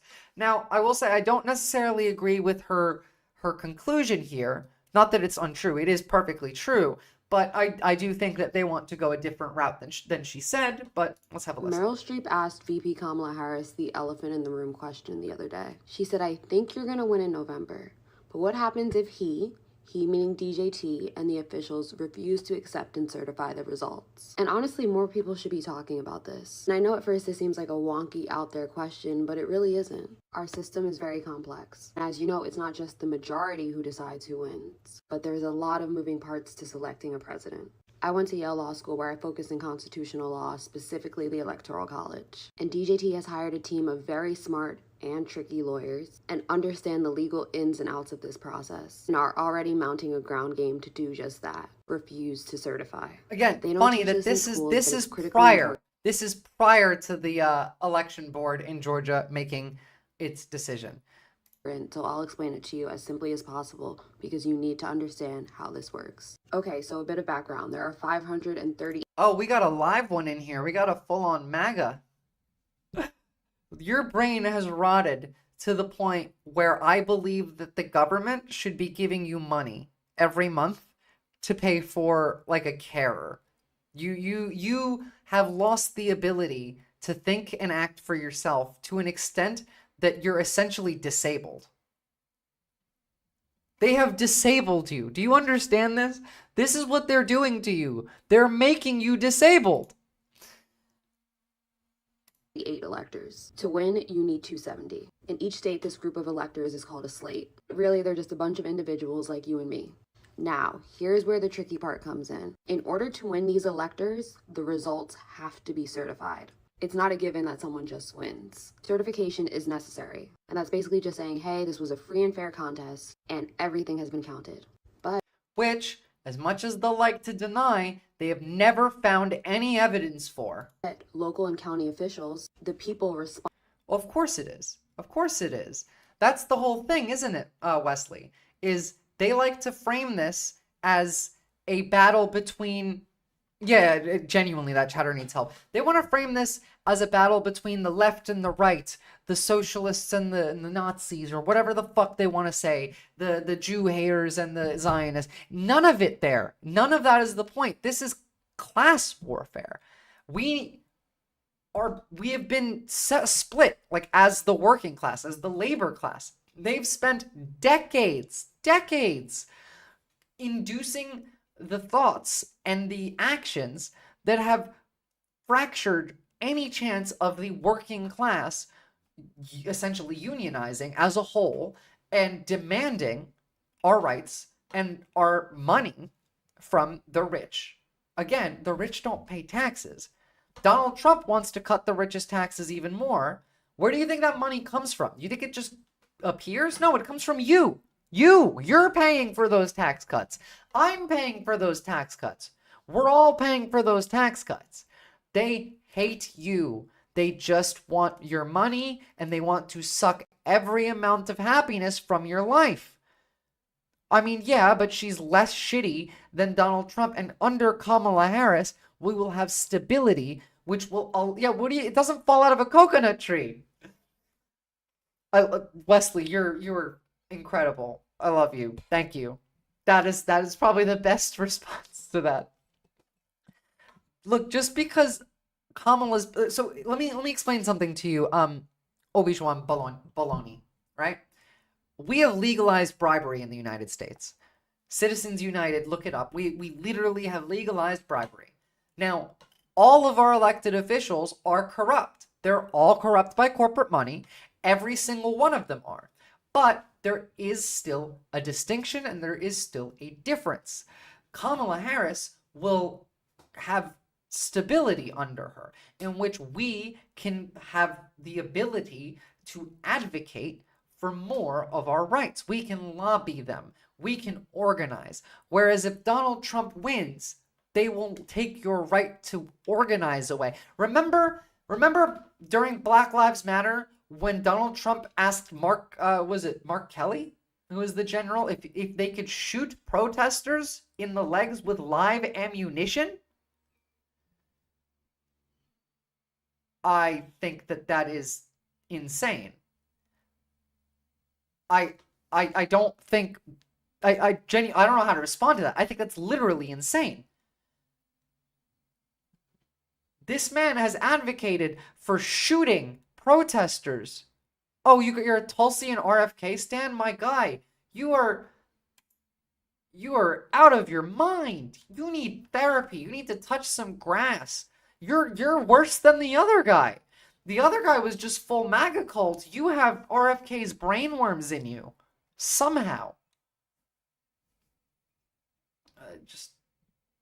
Yeah, you're cooked. Look, the left does do the same thing, but not to the same extent, you moron. The left isn't advocating to shoot protesters with live ammunition. Yes, during the college protest, did the police crack down on protesters? Was it horrible? I can call you whatever the fuck I want. If you don't want to get called a moron, then don't be a moron in my chat on my stream. Do you remember that just like a couple of months ago, we had the protesters that were protesting? Yeah, the Dems cracked down too. Except, did they try and shoot anybody? No, they didn't. Was that wrong? Yes. Did I scream about it online? Yes. Do I agree with it? No. But is it still better than what would happen under a Donald Trump presidency? Infinitely so. Those people that got arrested in that crackdown, most of them didn't get charged. They just went home. They got brought to the police station, they kept them there for a little while, and then they sent them home because they didn't have anything to charge them with that would stick. Under Donald Trump, that's not how it's going to be. Inside of Project 2025, it explains how they plan to deal with dissidents. These are fascists. These are Nazis. I'm talking about fucking UCLA. I'm talking about Columbia University. He denounced that project, except his name is in it 342 times, and his new agenda, Agenda 47, is exactly the same as Project 2025. If you think that he's not actually involved in that, you are cooked. You're wrong. Yeah, okay. Well, then that means that you are essentially a Nazi. You are at least supporting a Nazi, at the very least. And that's okay, as long as you admit that. As long as you say, yeah, I'm okay with fascism and Nazis taking over the government, then you can believe that. I still think you're a horrible person for it, but you can believe it. You're not going to make a playbook and not use it. Yeah, exactly. Oh, remember how, I keep trying to go back to this, but remember how the Mandate for Leadership was a document written by the Heritage Foundation and given to every president going back to Clinton, in which almost every single thing written on those documents was completed during that president's time in office? Don't you love how a group of billionaires just gets to tell the president what to do? But how is it someone that, when it's just I have no idea what you said there, Genghis Khan. I'm sorry, you're incoherent. You guys are cooked. Responsible for certifying these results can essentially just go rogue. Their defense for this would be that there was fraud on some level. And this isn't just some crazy legal theory, this is happening. A recent Rolling Stone article found that there are at least 70 officials in key swing states that are 2020 There's probably more. Deniers with a history of pro-DJT radical conspiracies. They support the big lie, and make no mistake about it, as Mark Elias, one of the main... You might not be a Nazi, but you're at the very least supporting... Exactly. A fascist supporter is just as good as a fascist. You're essentially a Nazi because you support them. Now, you might not be a Nazi in your own personal ideology, but that doesn't matter because you support them. You're speaking like you're going to vote for Donald Trump, which, to me, you're a Nazi. Lawyers for the VP Harris team put it, and I quote, "I think we are going to see mass refusals to certify in November." Republicans are counting on not just that they can disrupt in big counties, they are counting on the fact that if they don't certify in several small counties, you cannot certify these statewide results. So what does that mean in practice? Take Georgia for... I don't think Trump is a Nazi. I think that everyone around Trump is a Nazi. And we're watching an explanation of what happens when people don't certify the vote. I've clarified this before. I don't think Donald Trump personally as a Nazi. I think he's perfectly fine with Nazis, but I think the guy's just like an old New York billionaire. He's old school racist, old school anti-Semitic. He's okay with being around it, but he's like, you guys take that shit a little bit far. He'll say the Nazi shit. He's perfectly fine working with them, but I don't in his mind, in his soul, does he believe that? No, I don't think so. Well, I think the only thing Donald Trump really believes is that he loves money, attention, and raping women. For example, where the state board has been captured by DJT loyalists. Yeah, so again, this comes back to Georgia. Take Georgia, for example, where the state board has been captured by DJT loyalists. If there are enough local and county officials that say, hey, we think that the Democrats pulled some funny business here, and we're not going to certify these results because of it, in a lot of cases, the board can and won't certify. And if there's enough of them, that might prevent the Secretary of State from being able to certify as well. And this is exactly what's happening right now. This is what we're seeing occur. This exact thing that she just laid out, especially in Georgia, is exactly what's happening. Now, let's take it to, let's see what CNN has to say. Now, I do have to pee in a second, so I'm going to go do that. How could this... That 2025 tax plan, by eliminating the 2 lowest tax groups, will raise everyone's taxes who makes under 90K a year by 30 to 50%. This is true, actually. Donald Trump will cost the average American an insane amount of money. And yes, they are literally stealing the election right now, like as we speak. And all we've done is put out some legal challenges that are going to get ignored. These people need to be arrested. This is treason. All right. I'll be right back. I just got to pee.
All right, I'm back.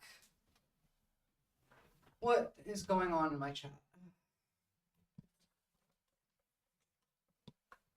I agree with you, fan of stargazing. Nazism is an expression of fascism. He is fine with them because they are both, they're both fine with it. I wonder why do you drink? Okay, that's enough of that. Let's have a look at what's actually happening in Georgia. Reshape the way we see those votes come in Georgia. So let's be clear, Boris, even before... I'm sorry, I have to stop again. Merritt Nesper, you're on point. His tariff plan is not only a disaster, but is incredibly stupid. The man does not understand how tariffs work. He wants to add tariffs to more goods, saying that, oh, it's China's going to pay for it, not realizing that once it comes into the country, they will raise the prices to match that. You're going to be paying more for shit because the tariffs have gone up. Are you kidding? Is it this level of basic critical thinking that's this lacking? Can any of you form a thought and sit and think about it for like more than half a second? Do you have that ability? And by the way, speaking of economically disastrous, his plan to deport 11 million people, do you think that that would be good for the country? 80% of those people are the ones that grow your food. Yeah, you can buy it from someone else for more expensive. You want to raise prices on the average American? Jesus Christ. Before this rule change in Georgia was passed by the election board, the likelihood that we were going to have an actual result to the election on Tuesday night of election night, very low. Right? It's just, if you look at the 7 battleground states that are going to decide this race, Georgia being one of them, and you look at how they count their votes, there are several: Pennsylvania, Arizona, even Wisconsin. You know they won't do that, right? Because Republicans have been complaining about the border back since like the George W. Bush days, at least in my lifetime, and they never do anything about it because it's good for the country. Immigration is good for the country. These people come in, they work, they pay taxes, they don't get benefits unless they're documented, they commit less crimes. It's good for the country. We're exploiting them. They're growing our food. 80% of undocumented immigrants grow the food in the country. No, it doesn't sound impossible. Textures. It's entirely possible. The way they would go about it would just be incredibly Nazi-esque. Like, it would be the most Hitlerite thing you've ever seen. The only way to do this is to go door to door, find these people. Actually, Genghis Khan, no. Immigrants commit less crimes. Both undocumented and undocumented immigrants, both of them, commit statistically significantly less crime than American citizens born or naturalized. You have no idea what you're talking about. You're that cooked. Look up any crime statistics. Go, do it right now. I'm not doing it for you. I'm not Google. Go look them up. Go look up what the FBI, the DEA, the Department of Homeland Security has to say. Go look up what the Texas state government tried to find evidence for and what they found instead. You're so cooked that you just listen to what Donald Trump tells you or whatever you see on right-wing Twitter, and then you believe it. Sort of goes into counting into Wednesday mornings. Unlikely that we would have a result. But now it becomes even more unlikely because hand counting is a slower process, right? And so obviously there are politics behind this decision, right? Because this is tied to Donald Trump's election lies in 2020. Now, looking at this map, we can see a bunch of oh my God, you guys are cooked. So this is the map we have. Now, Georgia, North Carolina, Pennsylvania, Michigan, Wisconsin, Nevada, and Arizona are all at risk here. Now, at the very least, Georgia now is fully at risk. They have essentially stolen the vote there prior to the vote. Nebraska is next up, where they want to take away the one electoral vote from Omaha and make it so it goes red by making the entire state winner takes all. They had a really weird system, and it doesn't necessarily make sense, but I still don't agree with them doing it. This is going to be an incredibly close election. It's terrifying, and they're making their move. They've started already. Allies of former President Donald Trump, who control this elections, the Georgia State Election Board, approved a controversial new rule Friday requiring counties to hand count the number of ballots cast at polling places on Election Day, despite bipartisan objections from election officials and poll workers. Yeah, Cheeseburger Merv, that is quite funny. The vote was 3-2 with the 3 Trump allies. Remember, the 3 Trump allies that Trump specifically called out by name prior to this, and a Democratic and an independent GOP appointed member of the board strongly opposing it, calling it an added step that could delay the results of the presidential election in the battleground state. Now, the new hand counting rule requires counties to count by hand the number of ballots cast at a polling place to make sure it matches the number of ballots tallied by voting machines. The hand counters won't be tallying how many votes each candidate received. That's what the machines do. This alone, just take away all of the fraud for a second and think about this in a vacuum. This increases the likelihood of a mistake being made, just off the bat. It also increases the ability of someone who maybe is malicious in their intentions of miscounting on purpose. There's a reason we've had machines doing this. The office of Georgia's Attorney General Chris Carr, a Republican, previously warned the GOP-run board that this move would likely be unlawful because state laws don't allow local election workers to hand count ballots before votes are officially counted. These proposed rules are not tethered to any statute and therefore likely the precise type of impermissible legislation that agencies cannot do, his office wrote. Quote, the board runs a substantial risk of intruding upon the General Assembly's constitutional right to legislate. When such intrusions occur, the board rule is highly likely to be ruled invalid and it should be challenged. Now, again, this should be challenged. We should be doing, we've already opened some lawsuits up against these people, but that's not enough. These people are committing treason. This is not only illegal, but it's treason. There needs to be a DOJ crackdown on every single one of these election deniers that are refusing to certify the election. Again, their job is not discretionary, it's ministerial. They don't get to decide, they just have to say what the number is. It's yes or no. That's their job. And they, since 2020, have had a history of on multiple occasions going, you're stupid, no one's hacking the programming. That was a claim that was made in 2020 and found zero evidence for. These people are breaking the law openly and brazenly in order to steal the election. We need them. These people should be arrested. None of these people should have any right to be anywhere near a ballot after 60 court cases, 60 in 2020 claiming election fraud, and not a single one of them found a shred of evidence. And these people continue to, not only fight for that claim as its legitimacy, but also went and didn't certify other elections in the meantime. Last November, we saw that one person in Georgia. None of these people should be anywhere near a ballot. They are literally anti-democratic, and they're fascists. They are stealing the election. This is treason and traitors, and they need to be arrested and charged accordingly. I'm sick of this liberal civility politics pussyfooting around the fucking Nazis and the fascists all over the country. We should have done this years ago. We should have arrested all of these people on January 6th and charged them with treason.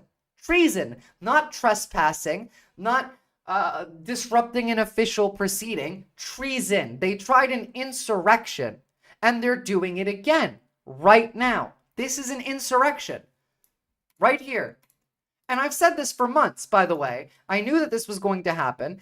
I said that they were going to do the exact same thing where they were going to deny the election results, say that they're fake or something to try and bring it into the court because they want this to go all the way up to the Supreme Court so that the obviously corrupt and captured political operatives inside the Supreme Court could hand the election to Donald Trump. This is all intentional. This is all planned out. And we're going to, allow it to happen? Fuck these people. Arrest them. Arrest them. How many of these people are getting money from the Russians like Tim Pool is? How many of them are getting money from the Chinese? How about Israel? How about Israeli money? How many of them are being influenced by foreign companies? Remember that Donald Trump got $10 million from Egypt that essentially won him the election won him the election in 2016? Not last time around, it was 2016. He got $10 million from Egypt. Turkey has meddled in New York politics, on a local level. They're in it. They're all in it. We have opened our system to foreign interference on a level that is not only unseen before, but is incredibly damaging to our democratic process. There's a reason none of us can fucking agree on anything, because it's made to be that way. Have you guys seen that the Steele document in which it lays out the Russian propaganda tactics of create an environment where nobody can agree with each other? It's exactly that. They want people to question the legitimacy of this election so that they could bring it to court and so that they could win it through there. They want to steal the election. They want to end democracy, and they are doing treasonous, un-American, anti-democratic actions to reach that. We're too close to the election, Raffensperger, a Republican, and the state attorney general, is it the lieutenant attorney general? One or the other. Georgia's Secretary of State, not Secretary General, Brad Raffensperger. We're too close to the election, Raffensperger, Republican, told CNN on Thursday. We're 50 days out before we have it. In fact, we're really just 3 weeks before we start early voting. It's just too late in the cycle to do this. There's a reason they waited this long. They want it to be close. They want it so any legal challenge the Democrats put forward takes too long, and then they can still question the legitimacy of the election. Arrest them. It's not hard. The board also passed a new rule giving poll watchers access to more of the election process, including vote counting tabulation areas.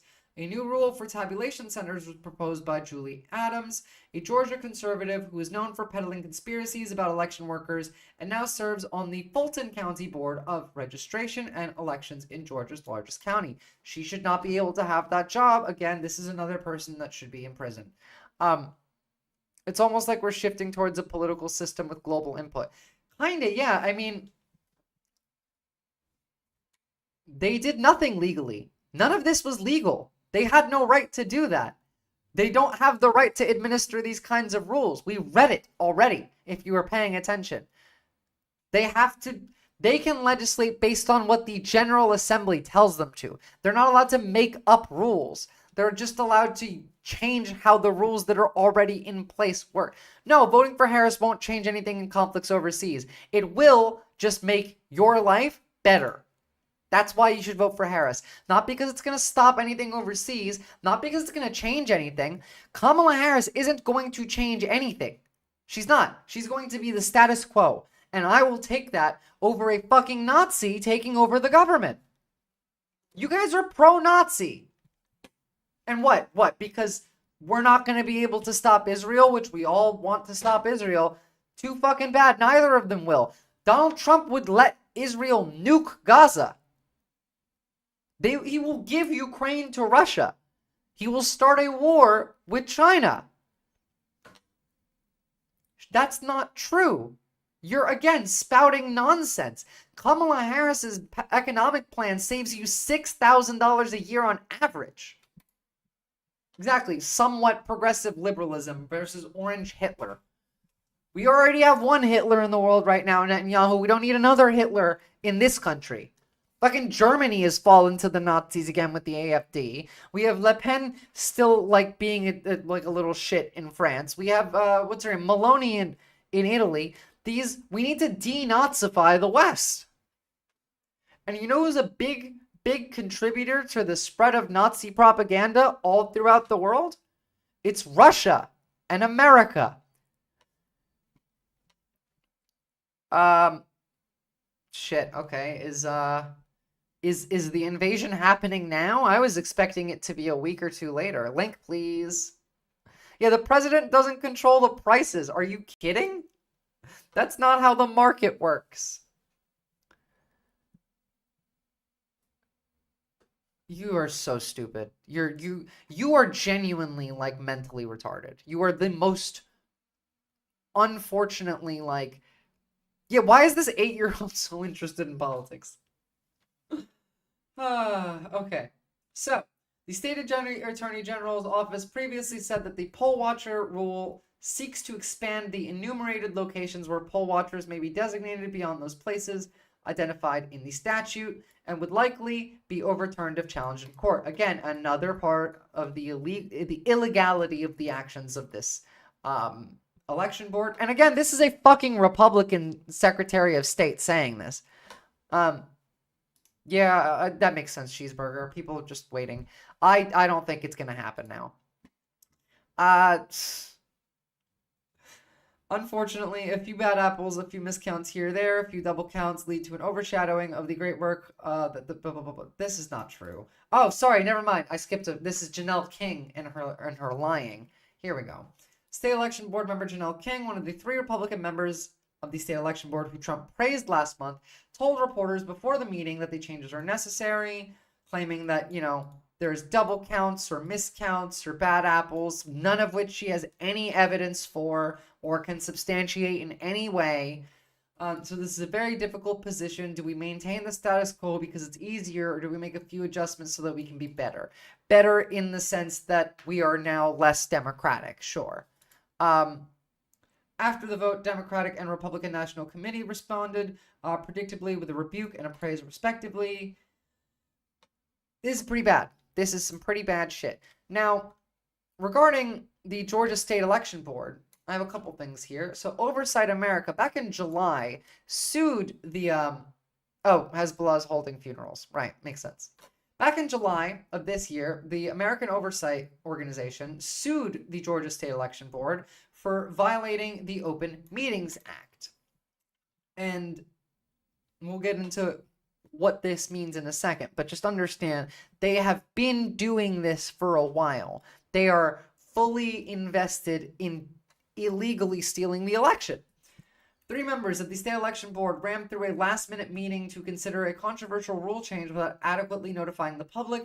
Georgia's Open Meetings Act and others like it are vital to a functioning democracy and ensure official actions are conducted in full view of the public. Attempts to maneuver around it to advance changes in Georgia's election rules are a clear violation of this law, both in principle and in practice. Now, American Oversight lawsuit filed in Fulton County Superior Court seeks preliminary injunctive. Oh, thanks for the follow. And declaratory relief and civil penalties against the 3 board members who convened the illegal meeting. Essentially, what happened here is that the state board just met, did not tell people they were going to meet, passed illegal legislation, and were sued accordingly.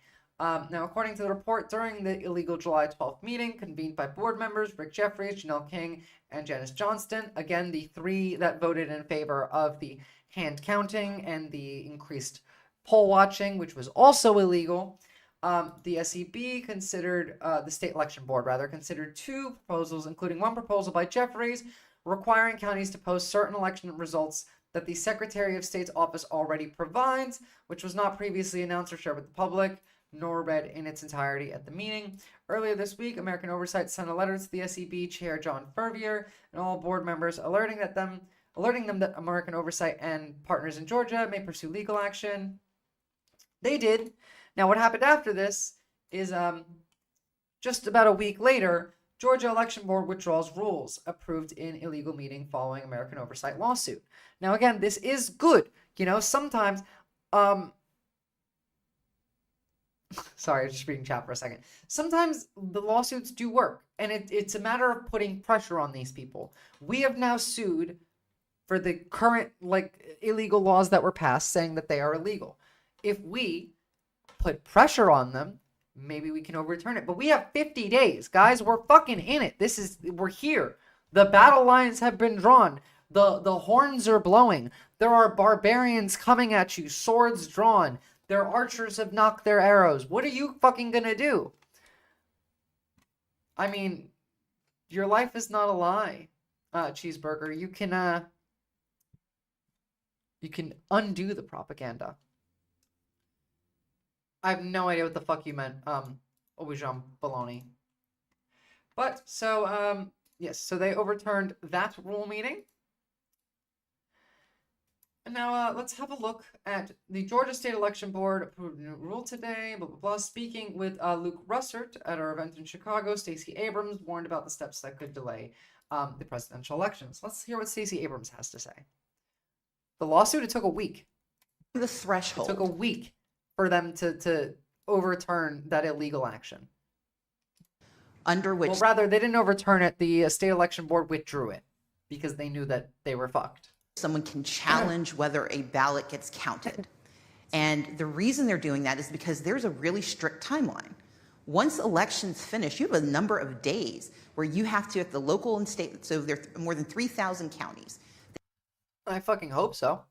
They better. And that was just one organization. I mean, I'm sure that same organization will be somewhat involved still, but we, as you said, we shall see.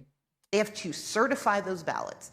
They then have to get it to the Secretary of State, who has to then certify it so that the electors can cast their ballots by December 17th. If that doesn't happen, if that whole sequence gets delayed, there's no remedy for it except for it to happen when the U.S. Congress convenes the following year. Yeah, so that's the other point, right? Is once the election happens, there are timelines. December 11th is the second most important date after the election than January 6th. I mean, you're not wrong, textures. I get some wild chatters.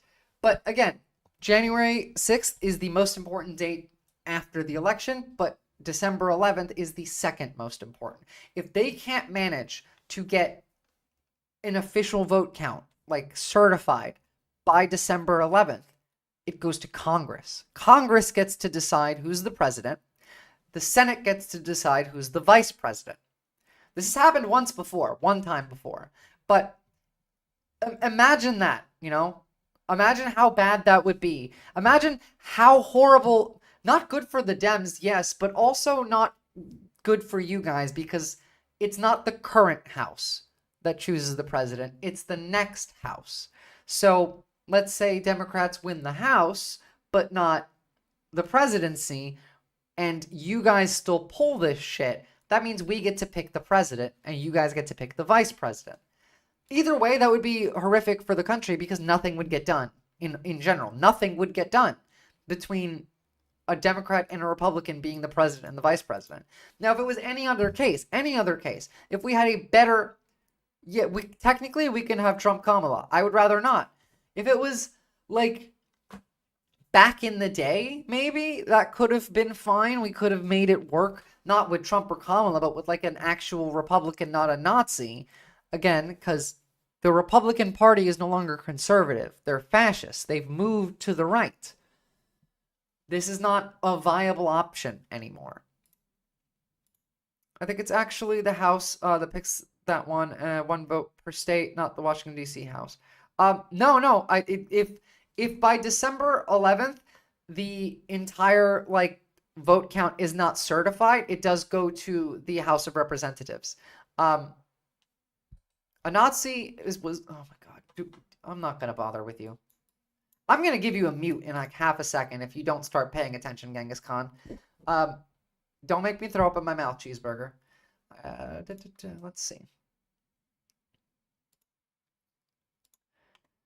And get some links open.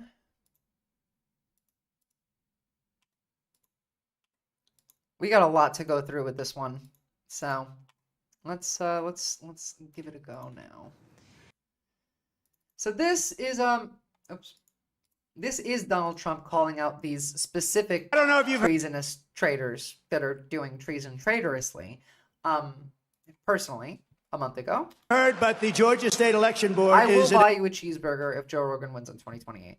A very positive way. This is a very positive thing, Marjorie. They're on fire. They're doing a great job. 3 members: Janice Johnson, Rick Jeffries, and Janelle King. 3 people are all pit bull. Oh, speaking of Marjorie Taylor Greene. If you go to a polling center and you see... Jeez, why is the quality like this? The highest it goes? Who the fuck filmed this? Loads, van loads of people walking up to vote that clearly perhaps look like they could be. Let's just make sure people are checking IDs. Because if people are going in with 0 ID and they're not a... Yeah, fascist audio. You cannot vote in this country without an ID. You cannot vote without being an American citizen. There are no illegal immigrants voting. This has not happened. There's 0 evidence for it. But they are pushing this fear. This is the Nazi hysteria. This is the immigrant hysteria. This is they're eating the dogs. This is the immigrants are destroying your life. Bullshit hysteria. Again, just talking about Springfield, Ohio, that town was saved by Haitian immigrants. It was a dying city. People were leaving. There was nothing there. And the Haitian immigrants saved that city and now are being told that they need to be deported. Donald Trump has said that he would deport them, even if they're citizens. He was talking about denaturalization a little while ago.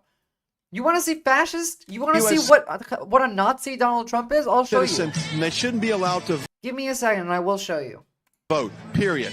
So we need poll watchers that can perhaps... I'm going to go off. Sound the alarm if they think that is going on, so that maybe some election officials can double check on that.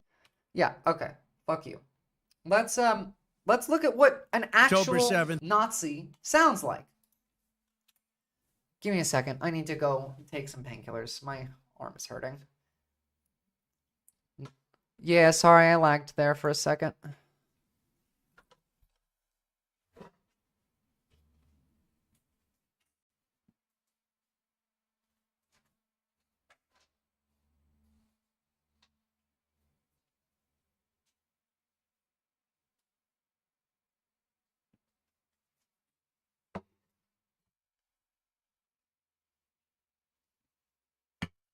All right, here we go. No. This is a Nazi. Just listen. Ukraine problem. And yes, he did say he wants to deport leftists. He said he wants to denaturalize citizens. Nazi. But you want proof of Nazism? Here's proof of Nazism.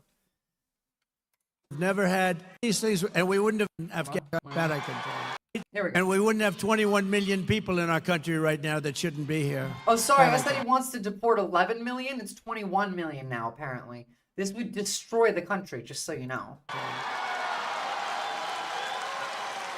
So because we've done 2 debates and because they were successful, there will be no 3rd debate. Where is it? He's doing fucking Nazi shit. Vote that I was, and yes, I am angry because he allowed 21 million illegal aliens invading our communities. Many of them are criminals. Many are criminals. I'm angry. He's angry at things that he doesn't even know. Denaturalized means a naturalized citizen is an American citizen who was not born in the United States. When they get their citizenship, they become naturalized. You get a piece of paper, a certificate of naturalization. I have one. He wants to denaturalize people, as in take away their citizenship so that he could deport them. I think the issue is, what does someone like Trump actually do for the people that identify as retarded Nazi? Well, this is what he does.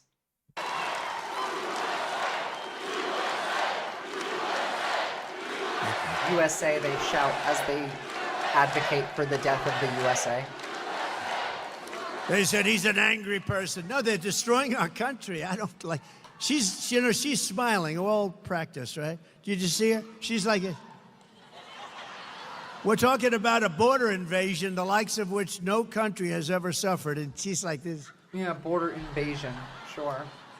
But I am angry about Venezuelan gangs taking over Aurora, Colorado. This is a lie and has been debunked by the mayor of Aurora, Colorado. Also, I lived in Cherry Creek in Colorado at some point, like the town right next to Aurora.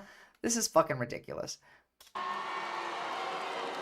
And illegal Haitians, and he came in, illegal Haitian migrants taking over a beautiful place. It was so beautiful. Springfield, a literal Ohio. dying city that they saved there a while ago. Springfield, it was so beautiful. Now it's just, what a place. Nah, no regulation. Open borders, motherfucker. I want every single person to be an American citizen. Give every South American U.S. citizenship today. Mexico, Venezuela, Colombia, Cuba, Puerto Rico, Dominican. No, I do. I really do. I want open borders. I want the entire world to be allowed to come into this country as freely as they like. Small little community. All of a sudden you have 20,000 illegals in your community. Nobody knows where they were come. not illegals, by the way. Not all 20,000 of them. I'm sure some of them were undocumented. But again, these were people that were legally here. Fundamentally anti-American. We are the great melting pot. Give me you're tired, you're poor, you're hungry. Do you guys understand that this is the base concept of America? Come from. I'm angry this about is why young we're the most American powerful girls nation on earth. Exactly, Wesley. Being raped and sodomized. Oh and yeah. murdered Young by American savage... girls being raped and sodomized, which we've not seen on the news at all. By the way, from illegal immigrants. Meanwhile, he doesn't give a fuck about the women being raped and sodomized by legal. He's a fucking rapist. The man's been literally found liable in a civil case for sexual assault. He's been accused of raping a 13-year-old with Epstein. The only reason that trial didn't go through is because the 13-year-old witness backed down from intimidation. The man is Epstein's best friend. He's talking about women getting raped by illegals. He doesn't give a fuck about that. Criminal aliens. This is just Nazi rhetoric. Take Haitians and Venezuelans and replace that word with Jews and tell me that this isn't one-to-one, indistinguishable from Nazi rhetoric. Here, let me play that again. Just the next time you hear the word Haitian, just replace that in your mind with Jew and tell me that isn't exactly one-to-one. Springfield, it was so beautiful. Now it's just, what a place. Can you imagine you have this small little community, all of a sudden you have 20,000 illegals in your community. Nobody knows where they come from. I'm angry about young American girls being raped and sodomized. This is and a Nazi, murdered by Genghis Khan. savage criminal This is a Nazi. aliens. An anti-Semitic ethno-nationalist is a Nazi. I'm angry about rampant inflation destroying our middle class and the Meanwhile, inflation is at its lowest as it's been in, 10 years. American people are also very angry about that and every other thing that we've had to endure for 3.5 years. That's why 54 days from now we are going to... You know what? That's enough of that. That was just to prove a point on the Nazi thing. Let's bring it over to here. So this is from the Georgia Department of Law. We can read this whole thing. I don't know how interested you guys are in going through a legal document. I'm happy to do so, but I don't want to bore the shit out of you guys, so I do have some video links lined up that essentially explain it as well. But I do want to read one part of this, as some of us were not here the last time I did. As an initial matter, this office does not typically engage in broad review of an agency's proposed rules to ensure that the agency's proposed rules are consistent with law. As an administrative board with lawmaking authority, it is the board's obligation to formulate its proposed rules to be consistent with law and conducive to fair, legal, and orderly conduct of primaries and elections. This is regarding the board that they're referencing here is the Georgia Board of Elections. The board should evaluate the legality of any proposed rule prior to publication and voting. Should the board desire a specific legal advice concerning any proposed rule or action, the board should seek such advice in writing addressed to this office. Now, as a general matter, the passage of any rules concerning the conduct of elections are disfavored when implemented as close to an election as the rules on September 20th agenda. Supreme Court precedent, blah, blah, blah, blah, blah. Down here, we can find the board's general rulemaking power is limited to rules that do not exceed or conflict with Georgia election code. This is what makes it illegal. The General Assembly is empowered to enact laws of general application, then delegate to administrative officers or agencies the authority to make rules and regulations necessary to effectuate such laws. The test of validity of an administrative rule is twofold. Legalese. The board's power to adopt rules is solely derived from statutes passed by the General Assembly. The General Assembly has granted the board authority to promulgate rules and regulations as well as will be conducive to fair, legal, and orderly conduct of primaries and elections. They're not allowed to make up these rules, yet they did. This is like base illegal. Yeah, exactly. By the way, I don't know how to say your name. Kistuhaug. Is that? I feel like I'm saying something in German, but I'm not. I'm just going to call you Kist until you correct me. Regardless. All right. So who judges if the rule is kosher? It's the Georgia Assembly. It's the General Assembly of Georgia. The General Assembly gets to make the rules, and then the election board has to use those rules and create, like, Who? What do you mean? Who's that? It's they're the legal body that's above the election board. Like, do you want me to look up who the General Assembly of Georgia is? Sure. Georgia General Assembly. So they can strike this down. Yes, they can. This is illegal. They should. They should strike this down. Yeah, they should strike this down because they don't have the authority to make this law. Exactly. This is why this is such a big deal. This is why I'm saying they're literally stealing the election and that this is treason.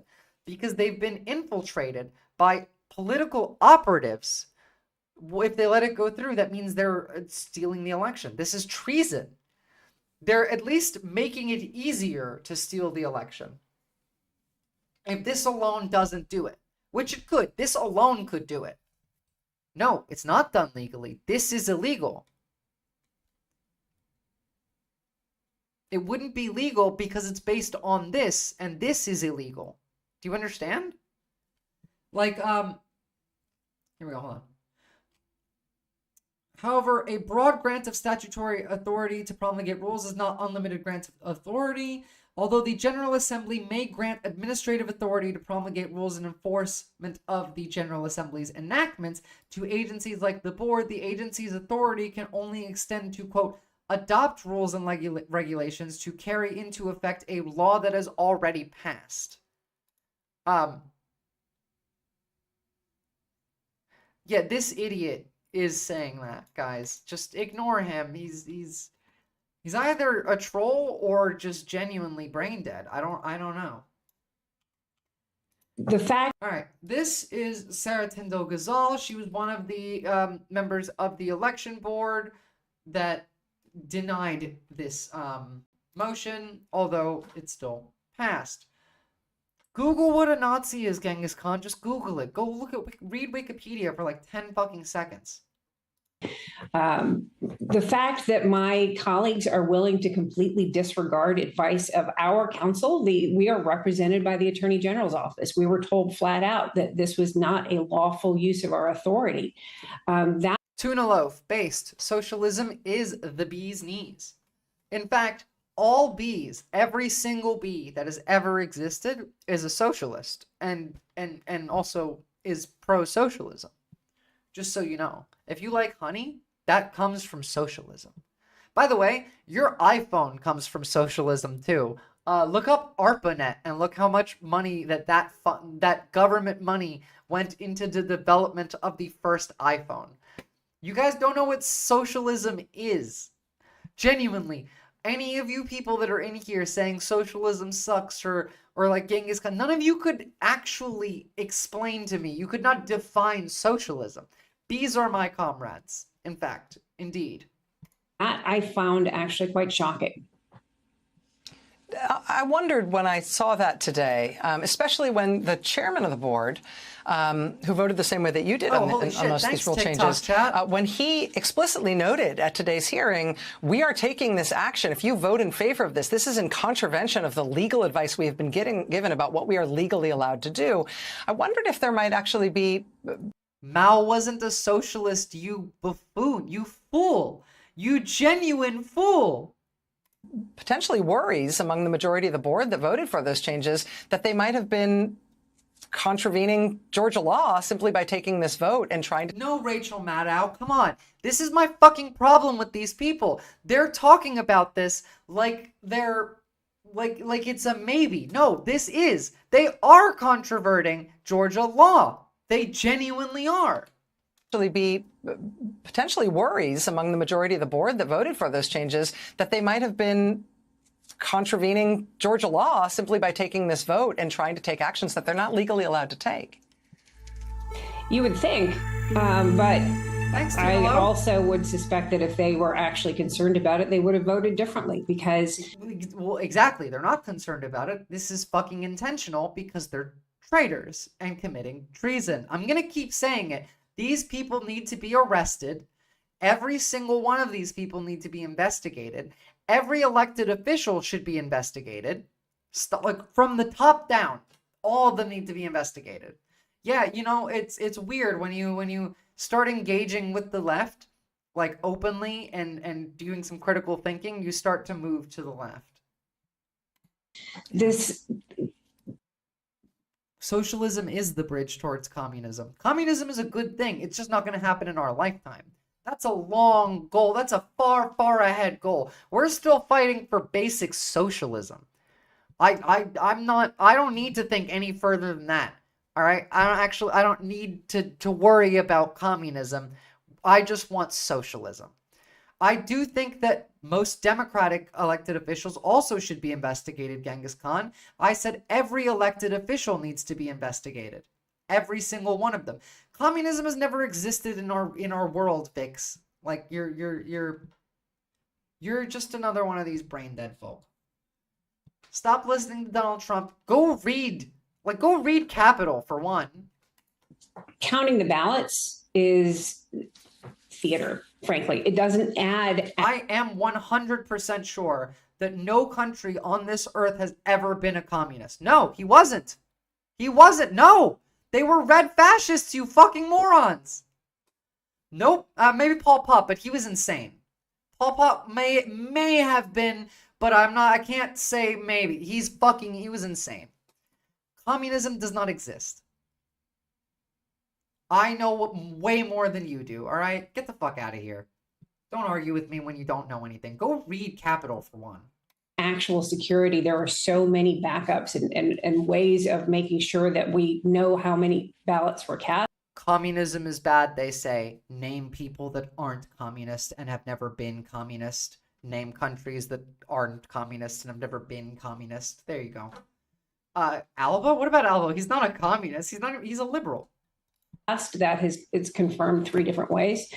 So it seems that they have some other motive.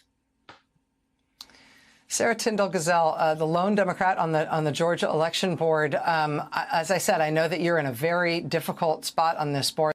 As she said, they have a different motive. Yeah, China's communist, the country with the market economy. I love getting that one. Today, in a marathon meeting in Georgia, the new pro-Trump majority. Shut up. All right. Today, don't need the whole thing.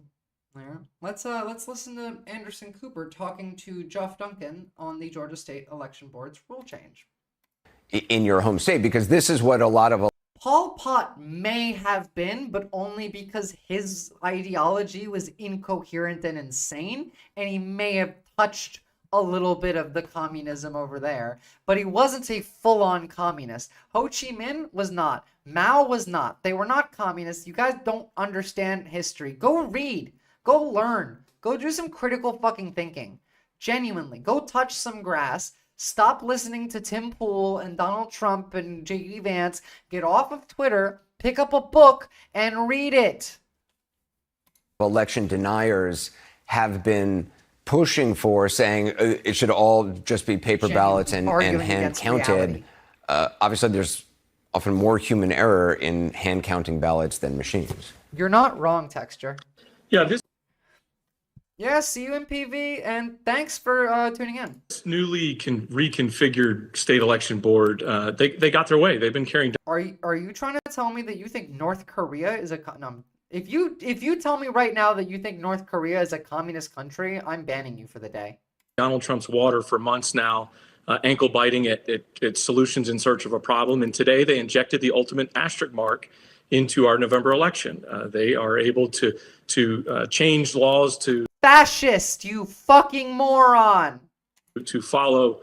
They're an authoritarian fascist state. They have some socialist policies, sure. They're not a communist. They are capitalists, by the way. They engage in market economies with Russia and with China.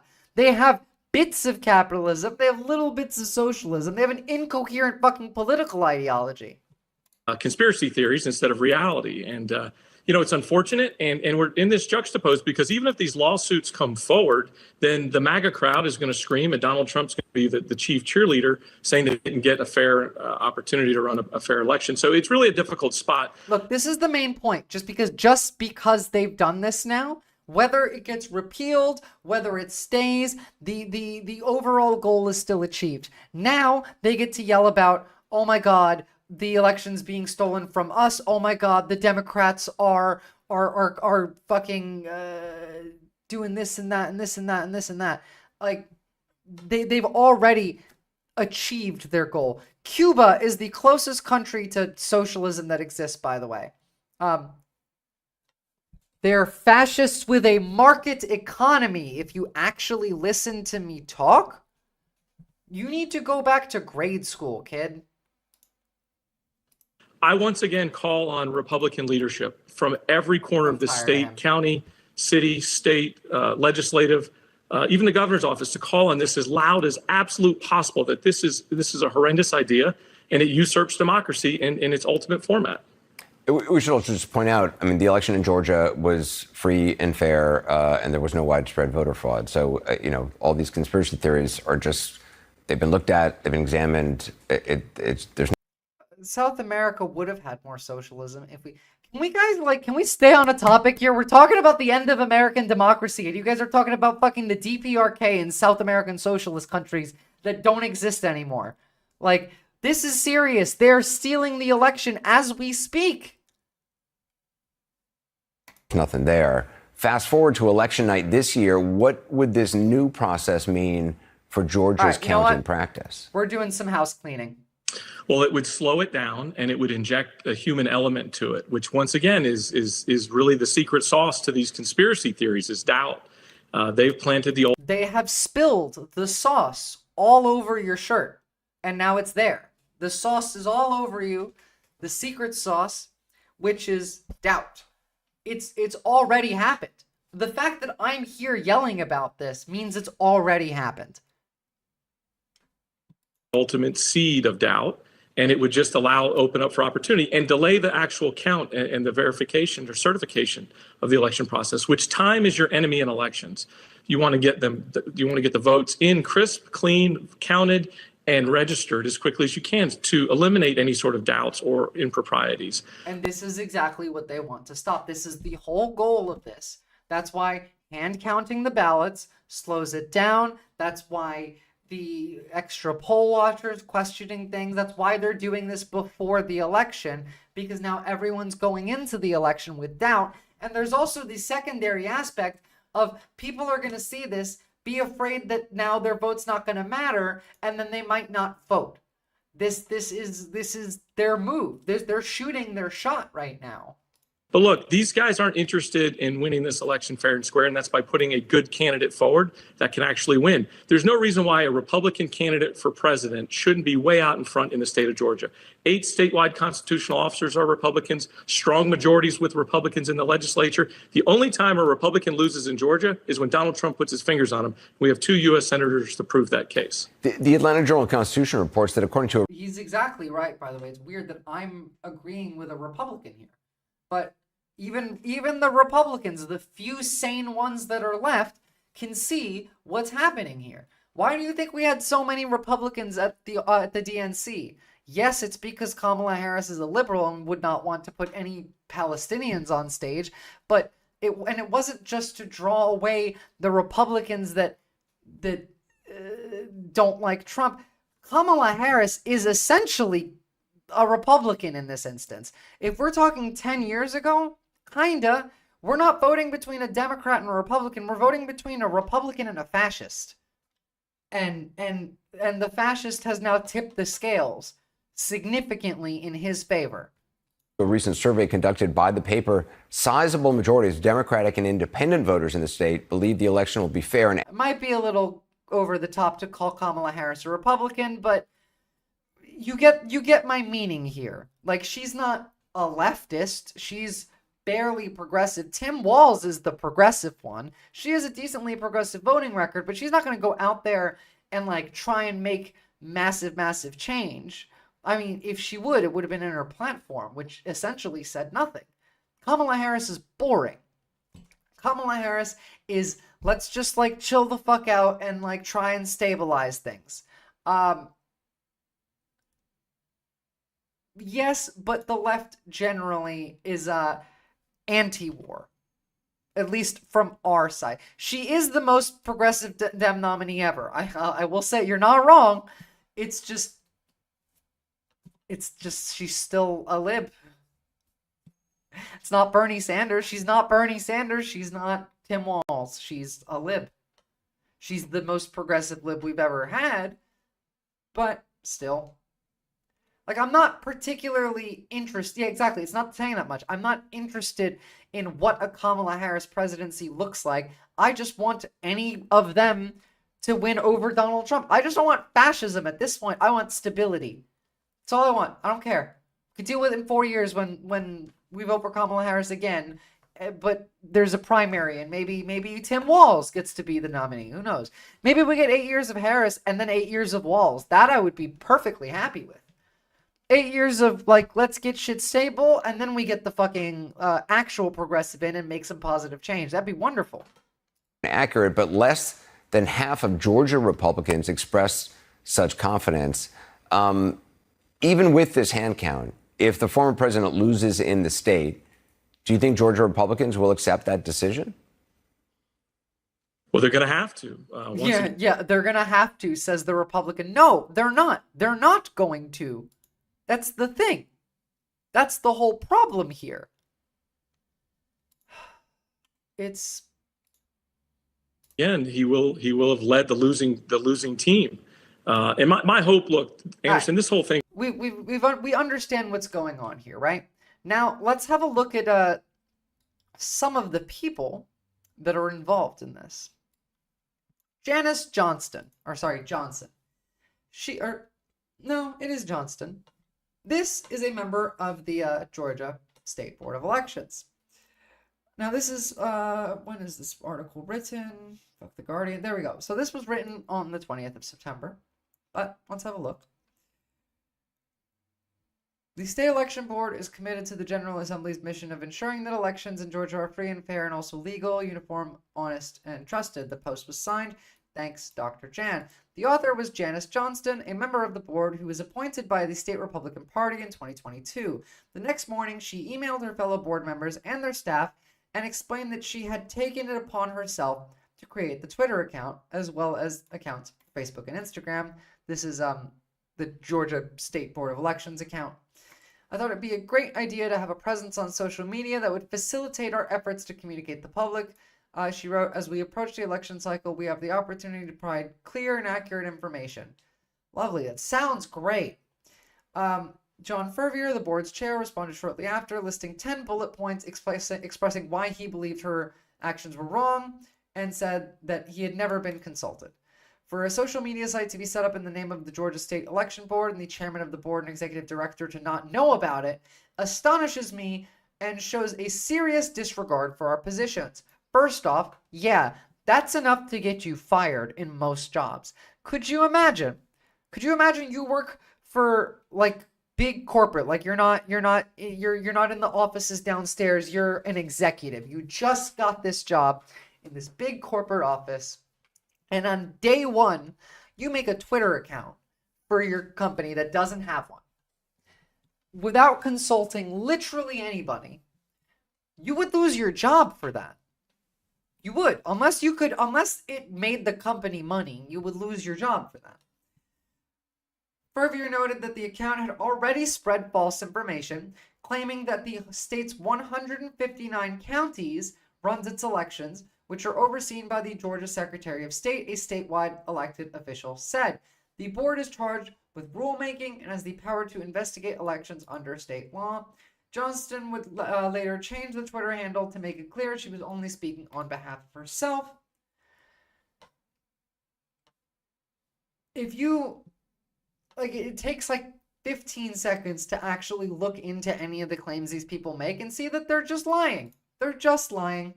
Johnson's influence over the board represents one of the biggest successes of the election denial movement in the U.S. Call to action by that's of the 2020 election. Activists have thrown themselves into monitoring election offices and in some seeking positions of power. We should be doing this too, by the way. Democrats, go do that. Go counter them. I mean, you should be running for elected offices. You run for your election board in whatever county you live in. Do it.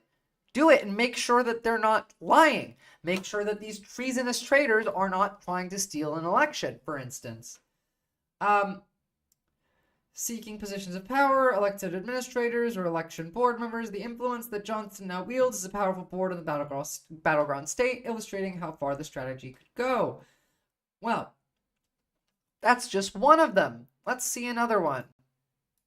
Tonight, a state election board This is Rick Jeffries, another one of the conservative board members that voted to change the rules illegally in Georgia to steal the election. The traitor, Rick Jeffries, the treasonous traitor doing treason traitorously, as Wesley has said. Let's see what he likes to do outside of this, what he's done. Who is he? under What's he fire about? for a new reason. The board, which sets some rules for state elections, as a member who has Except there's been no evidence of election fraud up until now from any Democrats. It's Republicans committing the most election fraud.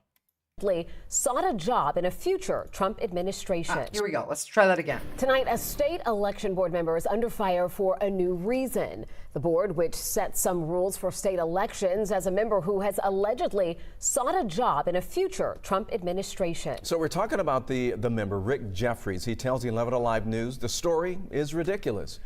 Doug Richards with our 11 Alive political team is live at the... This is a man on the Georgia State Election Council who illegally changed the rules to benefit Donald Trump and to steal the election from Democrats, and asked Donald Trump for a job, a position in government, had he won, or if he wins, rather.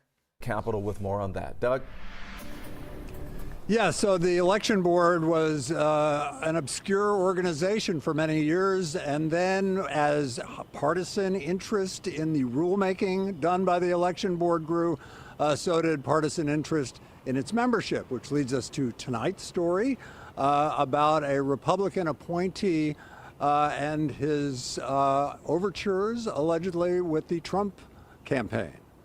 They're on fire. They're doing a great job. 3 members. When Donald Trump rallied supporters in Atlanta 2 weekends ago, Janice Johnson, he name-checked 3 state election board members. Rick Jeffries. Again, why would Trump even know these people's names if they were so irrelevant as they used to be? And Janelle King, who Trump said could advance the cause of honesty and victory in Georgia. They're fighting. Are they here? Janice Johnston waved to the crowd. She and Rick Jeffries, a Republican former state senator, were at an election board meeting the following week. According to The Guardian, Jeffries made a pitch to a Trump insider to hire Jeffries as a regional director of the environment. Look, this man is asking for a job from Donald Trump while also rigging the election in favor of Donald Trump. You want election fraud? There's election fraud. Yeah, there you go. Yeah, oh hell yeah. This is the entire Republican Party, man. This is what I've been trying to tell you. They don't care about you. They hate you. They want to take your votes away.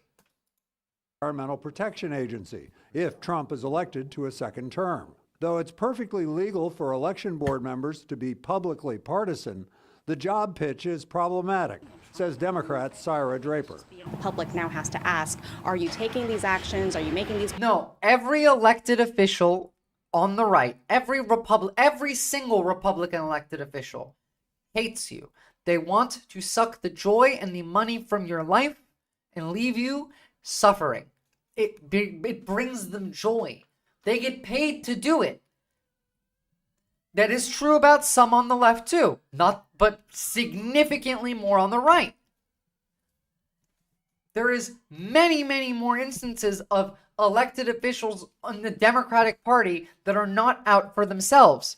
There's what's her name? Jasmine Crockett. There is AOC. There's Bernie Sanders. There's I could keep going, but I don't need to. We know that our government is corrupt because money is involved. Both sides are corrupt, but one side is significantly more corrupt than the other, and you can see it. You're even making comments like, "Oh shit, that's terrible." You don't see Democrats doing this though. Puppets of the capitalist class. Exactly. That's what the entirety of our government is right now. It's just some of them have decided instead of being puppets, they want to be God Emperor and the royal court. It's people like Peter Thiel funding them through J.D. Vance. It's They're all insane lizard people, essentially. You know what? They might actually be lizard people. I don't know. But in all seriousness, no, they hate you. This is the whole point. Policy decisions because it's going to have a certain impact that's going to benefit you financially. Jeffries told The Guardian, quote, "I said if y'all can't figure out who you want to be the EPA director for the Southeast, I'd like to have it." The regional director is based in Atlanta. When asked for comment, Jeffries told 11 Alive News in a text message, "Y'all have taken a nothing story and blown it up. Done with the media. It's A nothing story," says the man who's asking for a job while trying to rig an election in favor of the guy he's asking a job from.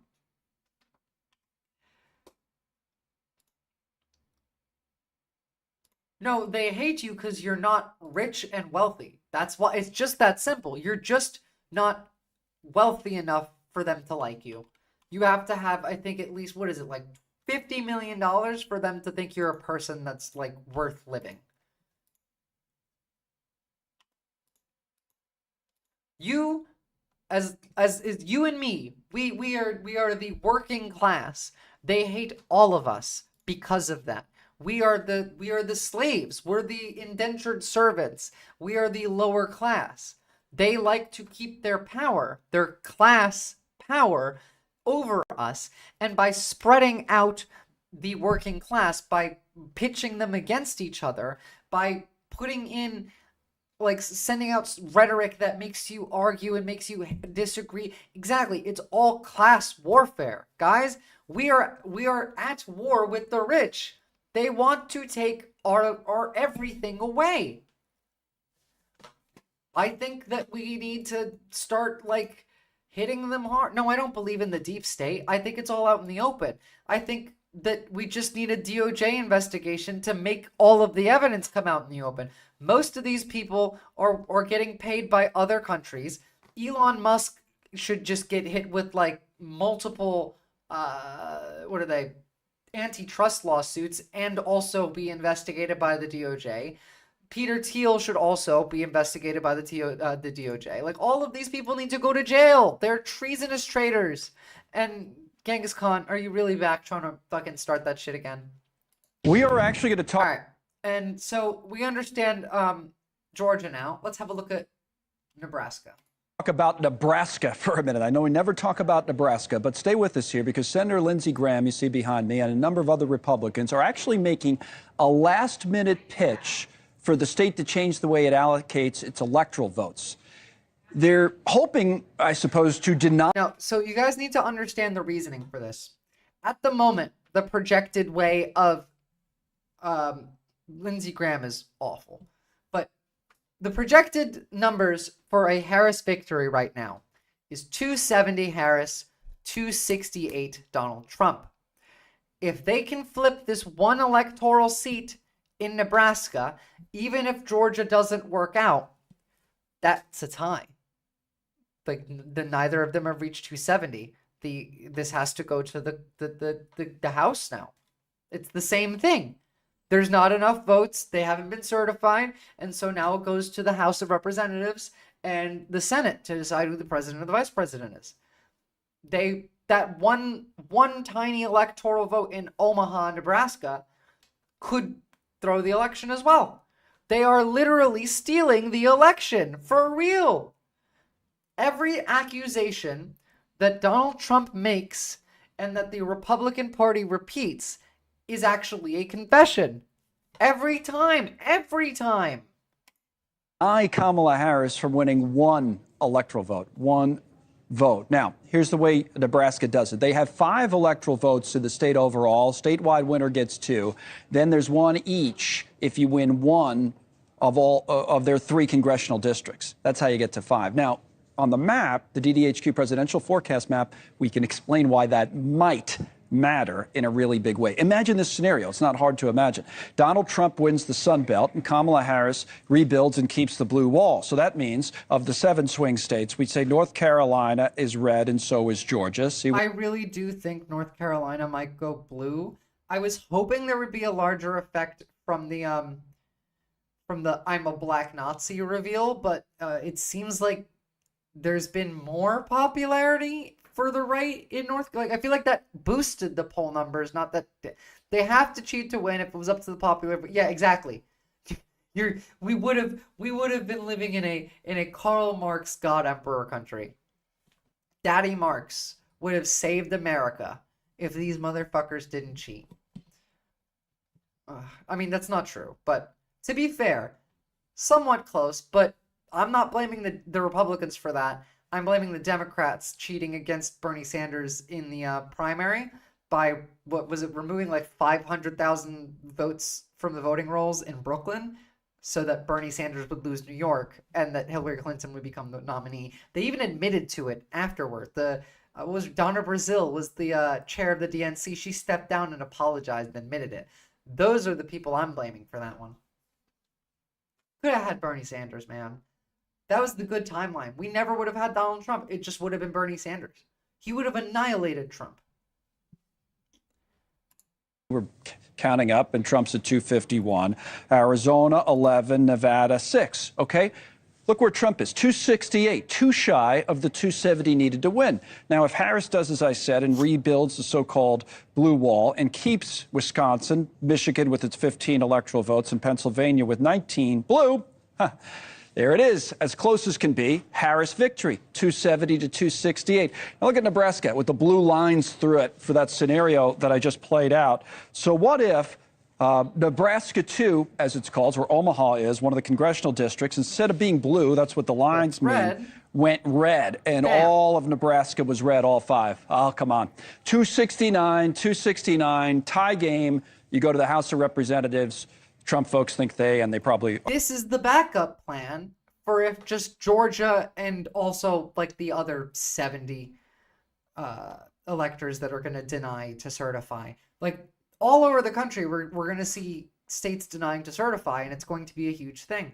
They are making this as big of a deal as possible. They want as many people to doubt the ability of the government to run an election as possible.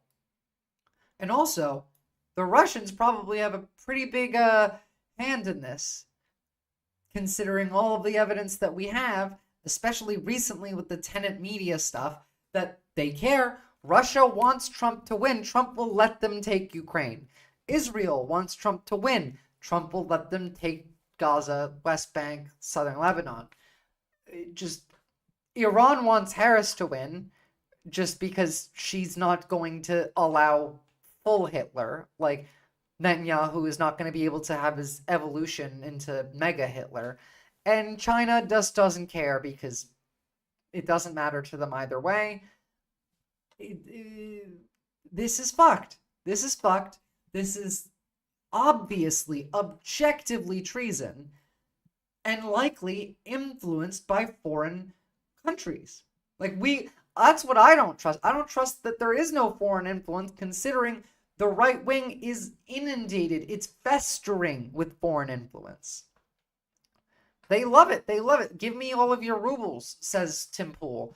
Says Charlie Kirk probably too. Says Laura Loomer probably too. Allegedly. I'm alleging this. How about we get a DOJ investigation to arrest all of these people? Anyone involved with the MAGA movement. Not voters-wise, but elected officials and influencers. Elon Musk, Chaya Raichik. Chaya Raichik's a fucking terrorist. Tucker Carlson, Charlie Kirk, Laura Loomer, Ben Shapiro, fucking all of these people. It is in the interest of China to have a president open to foreign influence. Sure, yes, I suppose. But I do think that China's not all that particularly interested in this election. I think either way, they think we're not gonna be nice to them. But no, I don't think the right wants less blood. They want significantly more blood. They're Nazis. Did you not listen to Trump talking about how they're destroying this country, how these illegal immigrants are coming in and they're taking your jobs and raping your women? This is Nazi rhetoric. None of it's true, by the way. There's literally zero evidence, none, zero, zilch, nada, to even remotely substantiate that claim. Like I said, all of these people need to be investigated. We need to know which people are the enemy. We need to know which people are working for a foreign government. We need to know which people are Nazis. It's his idea of deporting 20 million people would literally destroy the United States. We would not be the world's biggest, largest, strongest superpower after that. We would be a dead country. We would be essentially the UK. Of course it's not going to happen. Of course not. He lies through his teeth. Everything he says is a lie. Or right would have the advantage in the House.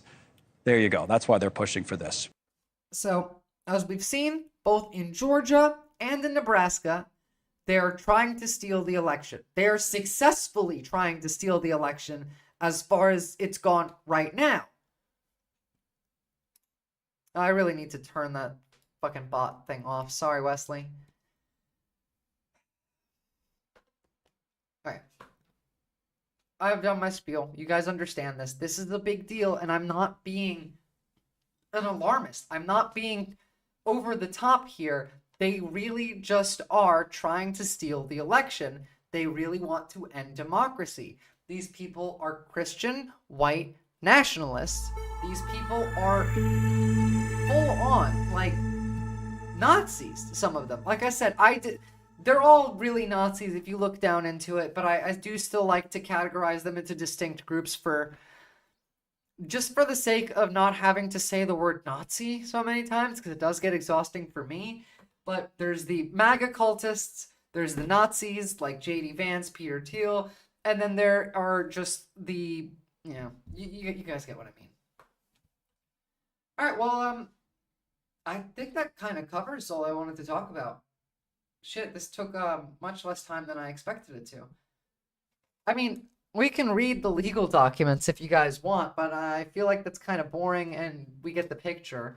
Anything you guys want me to cover? Like, any links you want to send? Because, otherwise I'll unstream, but I feel like it's a bit early. Check Twitter, I guess.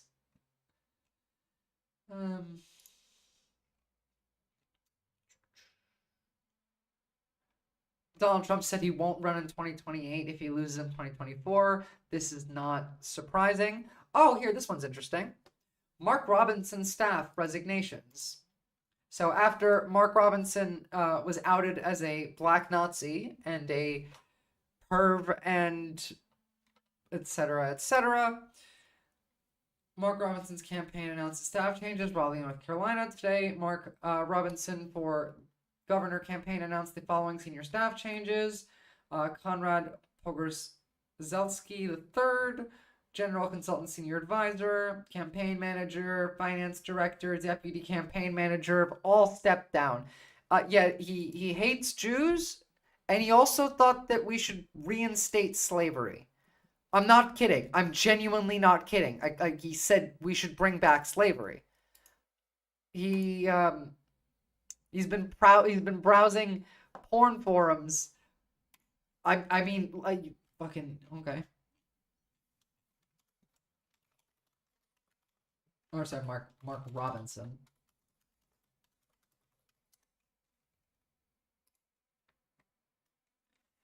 I'm a black Nazi. NC GOP nominee for governor made dozens of disturbing comments on porn forums.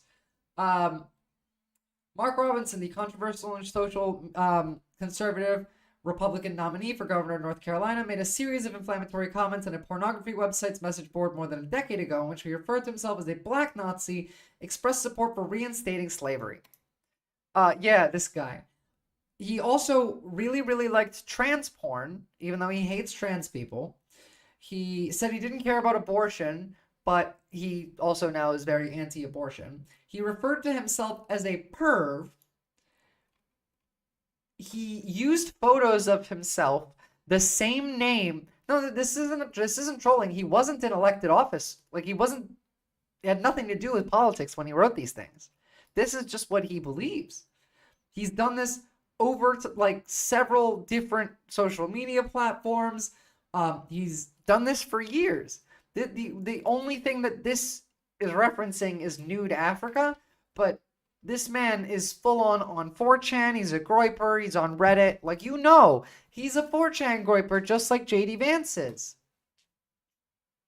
No self-respecting black man in North Carolina, speaking as someone who lived in North Carolina as well, will say, I'm a black Nazi and I want to reinstitute slavery, unless they're genuinely mentally ill or they're grifting. And he is grifting. So his entire campaign seems to have stepped down. Senior advisor, campaign manager, finance director, deputy campaign manager. Oof, that is a big hit to this guy. Now,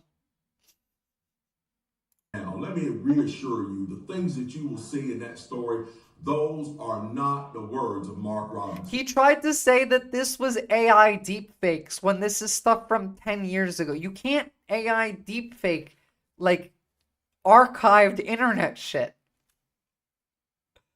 Oh my goodness. Yeah, well, there you go. If you're in North Carolina, please vote. And again, I'm gonna end stream because I don't have much else to talk about today. But please look up in the link in the description, Progressive Victory. Go look at any canvassing. Go join some phone banking. Do your part in our electoral process. If you are interested and you want to vote and you want to make a change, you want to try and stop these people from taking over the country with their evil Nazi hateful rhetoric, then join. Do something about it. Either join them or go do it yourself. Go knock on some doors, phone bank. There are things you can do. You have power. That's the whole point.